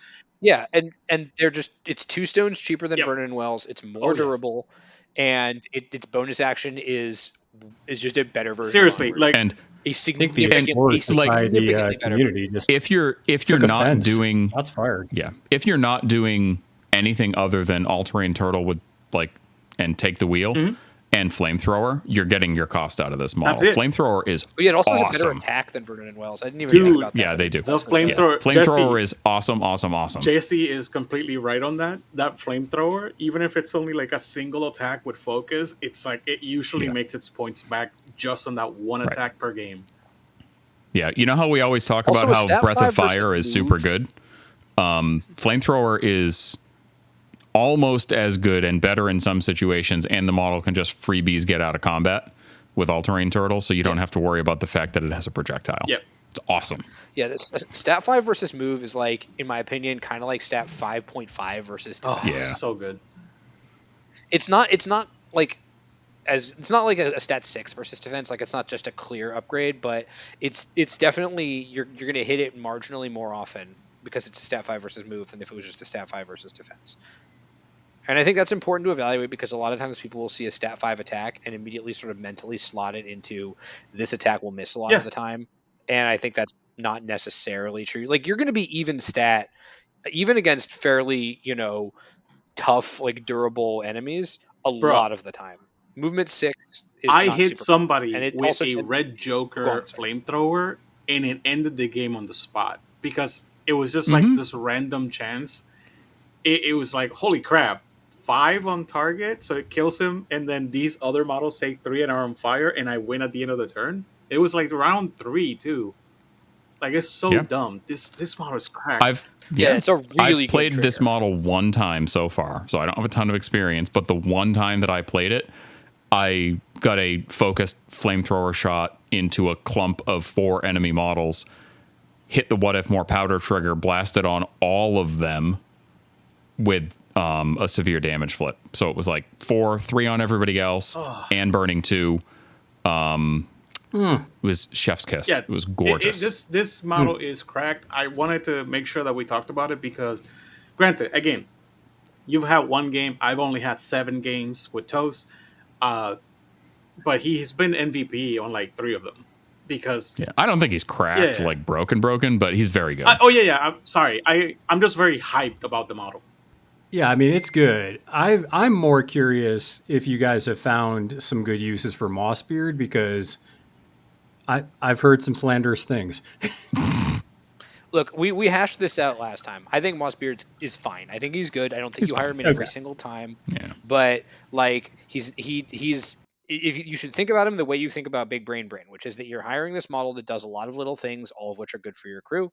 You're hiring him at a very affordable price point. He is, I think, better in Angler than he is in Infamous, largely because Angler benefits more from the healing. But he's good. I think Mossbeard's fine. I have no problem with him. I've done 0 testing. I think this model is dog doo-doo. No. All right. You and I are going to play at some point, Dixon. We'll do it. We'll play. No. You can beat my ass. I don't care about that. This model is dog doo-doo, and I'm going to stick with that. Yeah. Again, like for me, I've tried him. I don't think he's bad. I think he does a lot of cool stuff, but finding the right situation to take him is kind of challenging because, again, like so many other models in this crew, he's about 7 stones, and you're competing for. There's a hot competition for stones in this crew, and for me, the stuff that Mossbeard doesn't justify dropping one of those other kind of critical models. Or if you end up taking him, plus you're taking Bo, plus you're taking XYZ, a lot of times your crew either isn't punchy enough or isn't schemy enough. And I don't know. He's a support model in a crew that doesn't need necessarily another support model. I think you can take him instead of Bo if you know how to use him correctly, but Bo's already so good. Yes. I don't know. Bo exists. This model is trash. He's not trash. He's not trash. I stick with my statement. I'm sorry. There's no. There's a couple things that he does that are pretty clutch. Okay. But again, it's I will like say, identifying if the you're running matchup that you melee take him. models, Sharp Wit, real good. Yeah, absolutely. Real reliable way to get stunned on or to get slow on people. Reliable. I don't know. We can agree to disagree. I think he's fine. right, Let me put it this this way. way we're gonna He's do- a model that I think is more broadly applicable than the swashbucklers, who are very situational. Fair. So we're going to do it this way because I think everybody has some interesting ideas here without a keyword selection for Zipp. So we're going to go around the table here, and I want your favorite out of keyword selection with Zipp. So if you had to reach for out of keyword and you're just like, yep, I'm going to slam this down, home run, let's go. That's kind of what I want you to do. And then we'll get into strats and schemes. So before we do let's that, start off with can we all just agree that Wrestlers are arguably the worst model in the game and need a fix? Please. Those aren't a model, so All we right, don't have to rip worry about bozo it. to those guys. Those They don't models are exist. sick, though. The models look great. They are. Cool Their models rules are need to be fixed. dog doo-doo. Yeah, They're yeah. terrible. They're Yeah, so bad. I do think those They are make probably the worst models. fantastic Yeah. models on your bench. Yeah. Yeah, and I I feel will like say Weird should that apologize to new players who keep buying that box and playing those models. Yes. Oh, right, that's so funny. right. And then I will say that flying piglets are pretty awesome, especially given their point cost. They are. But we don't need. Actually, to get into I've that been here. hiring a They're- piglet. I take flying piglets a lot. Like almost every Zipp game, I Holy probably crap, I have one forgot. because they always at least score a point. Yeah, no, you guys and are right. nobody tries to kill them. You guys are right, and I completely forgot about those models. Those models are really good, this GG. Very. You know what's one of the really fun things about piglets is you can attack your own dudes and bowl them over Yeah. for the cost of 1 damage. It's 4 inches of pushing, and you cycle a card. Yep, it's great. It's great. So anyway, out of keywords. So out a keyword that you prefer with it could be Zipp 1 or 2 or both, but what is an out of keyword model that you really want to slam on the table? Sorry, Sam, your we're gonna audio is start with breaking you. up real bad, Pete. It's like real sketchy and skippy. So I'm assuming you said it doesn't matter if it's with Zipp 1 or 2. Which one is your favorite out of keyword? Is that correct? Okay. Well, let's start with Sam. Auntie Mel. Okay. I mean, Auntie Mel's just the out of keyword beater in this faction Really? now that Francois has gone to the great family reunion in the sky. Yeah, she's solid. And I mean, she does just like an outrageous amount of damage. And the two things that Zipp does for his out of keyword hires is he ferries them around the board, and he draws a bunch of cards to sort of feed a great hand with them. And those are two things that Auntie Mel loves because she really hates taking walk actions. So you just carry her up the board with a skeeter, and then you just like pick a target and then delete it because you have a stat 6 built-in positive twist 2/4/5 attack gun with crit strike that you can stone for, so you can get double crit strike, and you can auto stack injured on your target. The thing about Auntie Mel that I find the most interesting is that there have been Zipp lists where I out of keyword hire Auntie Mel and Cervantes.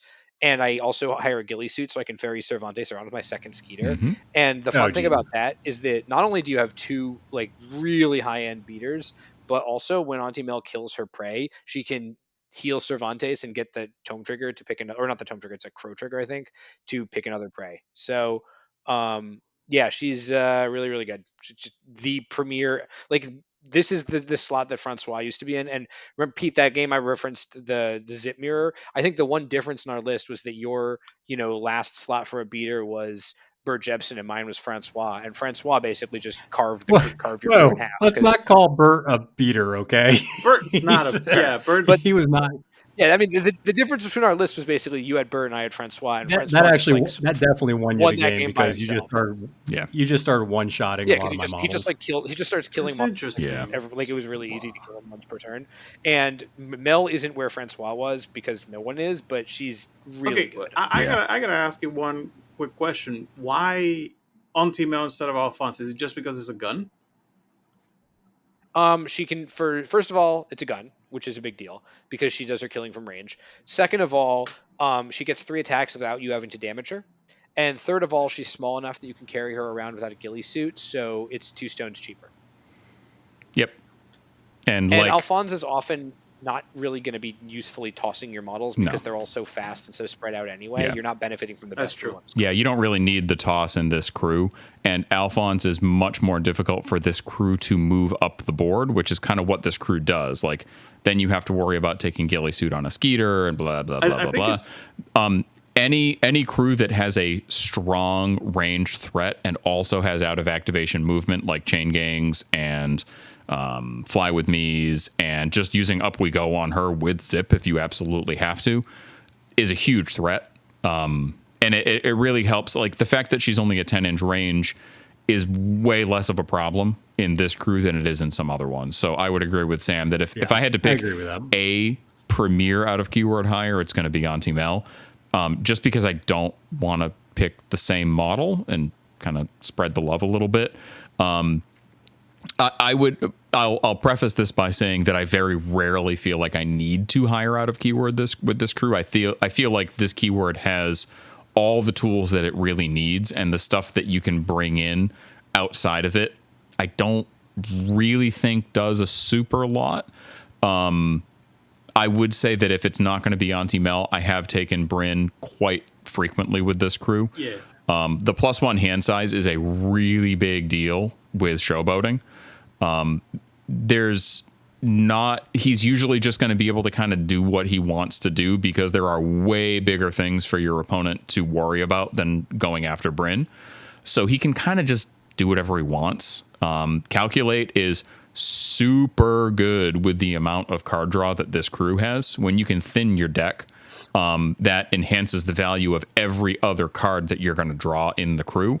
If you're taking him with Zipp 2, then he also is a stat 7 sharp wit to hand out slow, which is really good. And he has a sober up, which the sober up is more difficult to use because there's a lot of concealment to deal with, but it is a way to get stunned off of your master and potentially give it focus. You have intuition though, so you can kind of see around that. You can see around it, and he's a henchman, so he can stone. It's come up quite a lot. And just having days on a stick is always freaking good. Oh yeah. Plus, this crew does have good minions. Granted, the minions are probably going to be way too far away from Bryn for him to be able to use pulling the strings on, but he can use it on them turn 1. And he's usually an early activation turn 1. So at least you're usually going to get a turn of value out of that, as long as you don't mind having one less focus on Zipp or whoever you put 12 cups on, which is like, I think the first focus is the most important one. The second focus is somewhat less important. So a lot of times the annoying thing is sober up at a negative, because it doesn't ignore concealment. Sober up at a negative is annoying, but he, like I said, like he is in a position where he can stone to get around it if you absolutely have to, and that's a thing that like and like Pete said, he has intuition, so you can kind of play with that too. You know what you're getting into before you're just like blindly negative flipping.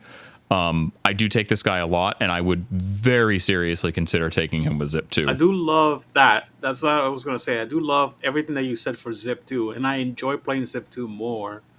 So I definitely have to start picking him up more, because like pulling the strings is also like a thing that you can do with the Skeeter that he's going to be hanging out with.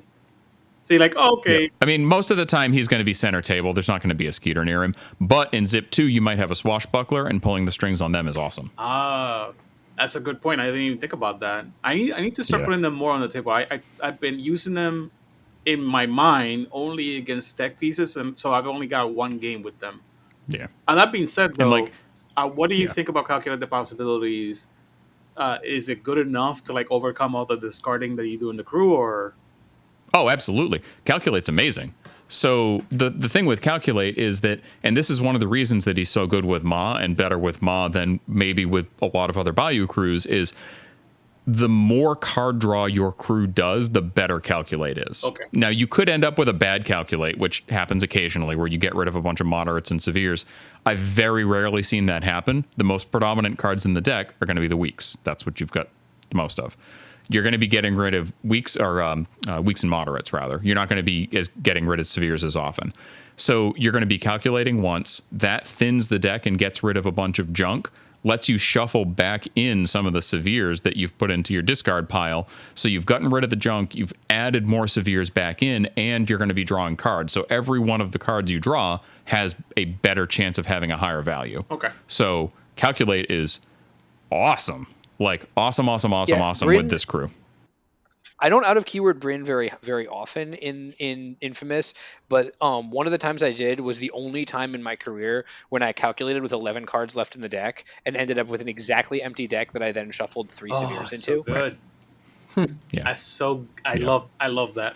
The closest I've ever been is 14 cards. It's like my deck is 100% severes, and then I just look at my opponent and sort of do the what are you going to do? What are you going to do about that? What happens now, buddy? Your move, Exactly. sir. And then like, he's a model that is frequently, if you're playing Zipp 1 or Zipp 2, he's always going to be in the middle near them. Like that's just the way this model works. You don't want him on the flanks. You want him near the middle. And having the ability, again, it's a card discard, so it's a big cost, especially to this crew, but the knew you were going to do that to shut down a critical trigger that is going to dunk on your master's game plan cannot be overstated. And also being able to turn off things like, for instance, like regret on Zoraida. She declares regret. You're like, no, actually, you can't. And now you can't declare it again. So, No like, regrets. get fucked. No regrets. Yeah, days on random models is also like game winning. Yeah, I agree with you. Like this dude single-handedly wrecks Tony Ironsides. Like, you play him into an Ironsides crew and she just loses. Oh, There's very little that she can do about it if she gets near him. dude, that's gotta be rough. She's like, because he's like, I'm going to stun you and push you, and then every time you declare a critical trigger, I'm going to discard a card and make you cancel it. Yeah. What are you going to do? Oh yeah. There's nothing you can do about it. Wow, I forgot about that. All right, well, actually, that kind of makes my pick a little bit less good. Because the thing is, like, I have two that I love. One when I play Bayou, which is Bog, and the other, and again, it's because I mainly love playing the title, and it's because of fun. I'm not gonna claim that he's better. I actually think that he's better. I think I just have so much fun playing the title. I'm just trying to get good with him. That being said, Bog and Bayou, but Rusty Alice, dude. I don't know why. I love Rusty Alice. Absolutely. Yeah, that's kind of like the anti-Mel version in Outcast, except for pit traps. That specifically, the main reason is that's the pit traps. trick. Exactly. Yeah, it's you get a gun that's brutal and has rapid fire, and she's got pit traps. Good Lord, God. I can see it. I can definitely see it. On the I mean, title, it's pricey, is super correct because we, like Jesse actually said it earlier when we were talking about like the trigger on the title. It makes it so that you dump people into the pit trap, and it becomes a cluster F. Like, you're just ruining somebody's day at that point. Yeah. The only thing you have to be careful with Alice and Mad Dog out of keyword is like the right target selection. Yeah. Because again, they're models that don't ignore concealment. Yes, they can stone to get around it, but they're going to be shooting a lot. Whereas, like, if you use Bryn, like, you use Sober Up in a critical moment, you don't mind spending a stone to get around the concealment. That's right. With these guys, they're shooting all the time, so the concealment can be a significant problem. Auntie Mel has a way around that because she has predatory instincts. You don't necessarily want to be giving her negative flips on her damage to get a plus flip on the attack, but she also has the benefit of having crit strike. So, like, you don't really mind hitting mins if you have to. Yeah, right. So sometimes you're just targeting your adversary. Dude, Rusty, like, well, yeah, then there's that too. You know how people normally would like deal with Rusty, which is like they engage just the same as like Mad Dog, right? Mad Dog is 1 point more, blah blah blah. We know how good Mad Dog is, right? That being said, with Rusty, every single time she gets engaged, the title Zipp 2, he actually ignores the concealment because I like having her with a Skeeter just running around and picking targets off. And at that job, she's fantastic. And whenever she gets engaged, I just target her with my master, get her out of combat, and just anyway, they started blasting. Yeah, full speed. Oh, it's super. Have I ever said how annoyed I am at how bad etheric healing is? Because that ability, like, granted it's a heal, so like sure it's good, but like you need a TN and you need to discard a card, and it's not a regular heal flip. You have to discard a card that matches the. It's so bad. It's super bad. It's like the worst heal in the game. Yeah, I agree. Oh my god, it's so bad. Just put Juggernaut. Huh? And you can't even target another model with it. Like, it has to be Rusty. Like, it's anyway. bad. Yeah, it's bad Juggernaut. Yeah, it's bad Juggernaut. Where do you want Zipp? In what strategies and what schemes you prefer? Let's start this time with Jesse. What schemes and strats? I mean, honestly, I feel like, you know, like Dixon said, this is really a crew that you can take in basically everything. You know, you don't necessarily want to be taking Zipp 1 into Cloak and Dagger. Votes isn't always going to be right, but like he can still do the job. It's not like just because your master can't interact, it's a major problem. It's not quite as much of a problem as it was in previous gaining grounds when you're playing like cursed objects or something like that, and your opponent can put a marker on Zipp that he can never get rid of, and they're scoring points as a result. Like, that was really bad. In this, I feel like he can do pretty much any scheme and strat pool. A lot of it is just going to come down to the faction that I'm playing into and the board state. If it's a very cluttered board state, lots of terrain, Zipp is a lot more attractive because all the disruption that he does gets turned up to like 11. If I'm playing into a crew that's going to be able to get around a lot of his defensive tech, like there's some guild crews that you really need to worry about. Like I don't necessarily think that I would play him into something like, I mean, Hoffman, he can kind of struggle in because Melissa can theoretically dunk on him pretty hard. Plus, like, I mean, you wouldn't want to play him into family, but that's kind of obvious because they can just ignore basically everything that he does is from a defensive standpoint. So for me, a lot of it is just going to be what's the matchup and what's the board look like. And then I can choose him into basically any scenario, knowing full well that he's going to do fine. I think I like him on Raid the Vaults the best. I mean, I've mentioned before in this episode that I think he tends to have a slightly lower model count crews than a lot of Bayou crews, which means the AP Avalanche schemes like Cloak and Ballots, I think you're going to maybe sometimes struggle to get enough AP to do all the scoring you need to do. Raid the Vaults is obviously, I think, number one with a bullet because this is like displacing enemy models of the crew, and that's how you win that one. And Plant Explosives is also good because it's not about quantity of interact actions, it's about quality of taking the right interact action in the right place. It's very easy for his crew to get to the right place. But any pool that he's in, the more scheme marker schemes are in it, the more his stock goes up. So if we're talking like a Raid the Vaults pool that has, like sweating bullets and like I'm trying to think of the other like non particularly marker heavy schemes in this GG. Just like, not like not a lot of like in your face and let them bleed and stuff, then I'm like maybe not so much. But if it's got espionage and it's snare and outflank, it's like okay, I can vibe with that. Like stuff like information overload and protected territory are all but impossible to score against this crew. So that's a big one. What's the name of the scheme that is about lower cost models engaging higher costs? Because I've gotten that multiple times. Hold up their forces. Hold up. That's basically my go-to now because in every game that I've seen it, he scores it fairly easily. I think it's because of the models that I pick. Yeah. I think the big thing with him is that if you play Zipp in the infamous keyword into a very scheme marker heavy pool, you can create a situation where your opponent is going to have a very difficult time scoring any points. Like if it's like Raid the Vaults with, espionage, protected territory, 2 or 3 scheme marker schemes, and then maybe a couple that are kind of difficult to pull off, like breakthrough or whatever. Sometimes your opponent literally doesn't have a choice but to take the really bad schemes like breakthrough or outflank because they can't take the scheme marker schemes because you'll just deny them trivially. So there's a lot of times where like you can play Zipp in this gaining grounds and you can score like 4 or 5 points and your opponent will score like 2. And there's really no way for them to score more than that. And it's not like this crew's bad at scheming. So I've had games with him where it's like, I scored all 8 of my points and I capped you at 2 and sorry. Yeah. Like Ensnare being one of the easier also, I had to look up like my games. Ensnare on Zipp 2 specifically because of that trigger that we were talking about. It's like, I'm gonna because I'm sending in my beater with the scheme markers right underneath him. Yeah. Have fun with that. Just the fact that you can put 12 cups of coffee on Zipp 1, fly 24 inches, and then use your bonus action to pick up all the scheme markers within a 3-inch pulse around you. Like, what do you do about that as the opponent? You don't even have. It doesn't even matter if you're engaged. Dude, you're just like, describe. all right, I'm going to disengage. Jesse, so it's literally, I'm going to disengage. I move 8 with flight. So good luck stopping me. You literally can't unless I'm pushing into another model's engagement or I'm pinned against terrain.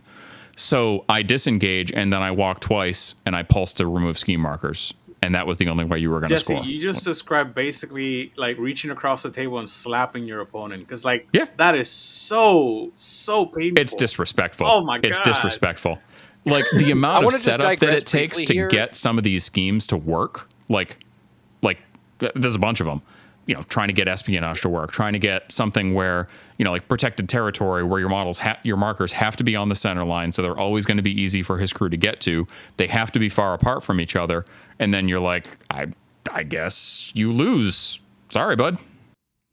I want to digress briefly here to just note that Zipp flying like all the way across the board and then slurping up markers with marked territory is really strong, and it takes your whole activation. Whereas Herald Tull used to be able to do that for a single bonus action. Right. Right.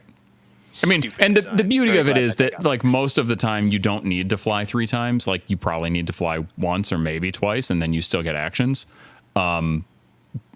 which is even that much better. I mean, you're talking about like the Yeah. barest of minimums. Any player skill can do exactly what you said, Jesse, and I appreciate that a lot. So, that's the reason why I understand the example that you gave, Sam. But yeah, like what Jesse said, anybody, no matter who, Yeah. like how many games you had, that will win games like on the spot. Oh yeah. And There's so much stuff in this crew that'll just win Yeah, games. granted- like it's cray. Granted, you didn't do anything else. You're right, and it's 3 master as APs, but anybody doesn't. You don't even have to think that hard. You just like boop boop boop done. You just have to know what's on your cards and when to activate your models. I think activation order with this crew is super critical. And you know, just knowing how to use the tools that you have at your disposal, because there are so many of them, and remembering your passive auras like your boring convos and your chatties and your lost in the bayous and this, that, and the other. That's really where this crew shines. I also note that you don't actually have to walk 3 times. You can charge once, Yeah. which is helpful because if your opponent's like if your opponent's on a marker, you could just be like in passing, pull them off the marker and be like, all right, got to keep moving. But it was nice talking to you. Yeah. And then like also you can just mark territory while you're engaged. So if they're trying to do something with markers anywhere within 3 inches around Zipp in any direction, okay, I guess I won't boring convo this turn, but you won't score points and I'll get free focus. Oh, yeah. And then start attacking you. Yeah, and the last thing I want to discuss to wrap this thing up is some of the counters that Zipp doesn't like. I know 10 Thunders have an upgrade that Zipp doesn't like, and obviously Stun's pretty rough. So, I mean, what are some hard counters that you guys have found with Zipp? Yeah, you need to think hard about playing him into Thunders, because if they take Masked Agent, then he just can't declare defensive triggers. Or like, I've only had it happen one time because it's not really that great a model, but if there's any model in the game that Ohigaru Batari can dunk on, it's Zipp. Because she has Unnerving Presence so that he can't still rather declare my triggers. opponent hire that model. It's That model still is very still bad. water. It's not a good model, but I've had it happen It just one means you have to time. play a little bit more cautiously with him, and your opponent is still playing with like a huge lead weight tied around their. I still list. can't believe Yeah, that I yeah. lost to that model in Texas.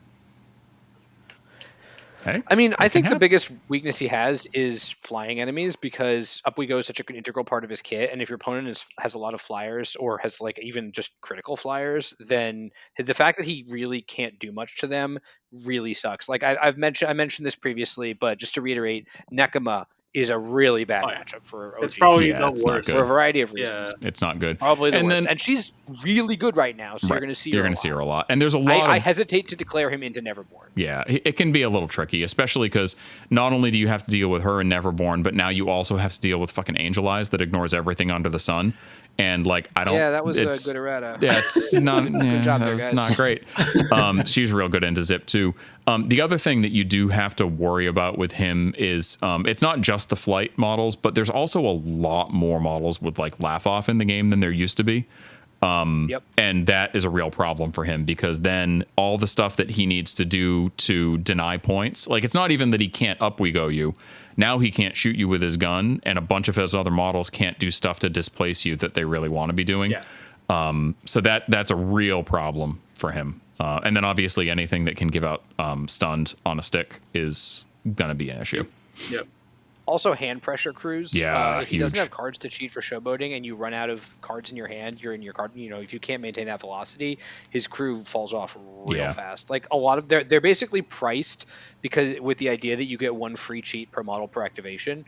And if you don't get that because your hand is empty because your opponent pressured it really hard, Yeah. then you are really going to have a Yeah. bad time. You don't want to be playing into like Shockwave crews or anything like that with him, because you'll just end up having to eat shockwaves, because you might want to cheat, but you know that if you do, you've already cheated that activation, so you don't really want to sink 3 or 4 cards into it, But you because also that can't, fucks the you rest of your can't turn. cheat defensively against shockwaves. Oh yeah, that's true. You and can't do it at still all. showboat. Yeah, you just chew up cards. Yeah. You're right. Yeah. Yeah, so I mean, your crew is a lot of like movement 7 dudes and Zipp's movement 8, so it's not like shockwaves are that scary, but Yeah, I mean, there's a lot of there's stuff in plenty your that crew target that's movement defense 5 too. and 6. So, I mean, Yeah, yeah, and it's rough. It's not a position you want to be in. You just really don't want to be having your hand pressured with Zip. It's very precious, and if you run out of cards, the crew gets real bad. yeah. So, closing thoughts on the old Zimp and the infamous. I don't know, maybe a quick pitch on why you think people should play this keyword and what kind of people get drawn to them. Yeah, I think people should definitely play it more. I do feel like this, while there's a lot of stuff to remember, it's also a fairly forgiving keyword, and I think that it's one that's actually pretty good to learn the game with. If you're trying to jump into the game in the first place or jumping into Bayou, I would say that this is definitely a good starting off point. It's one where you're going to have some card draw, you're going to have some durable models, you have a lot of movement so that you can correct for mistakes. And they can accomplish pretty much anything.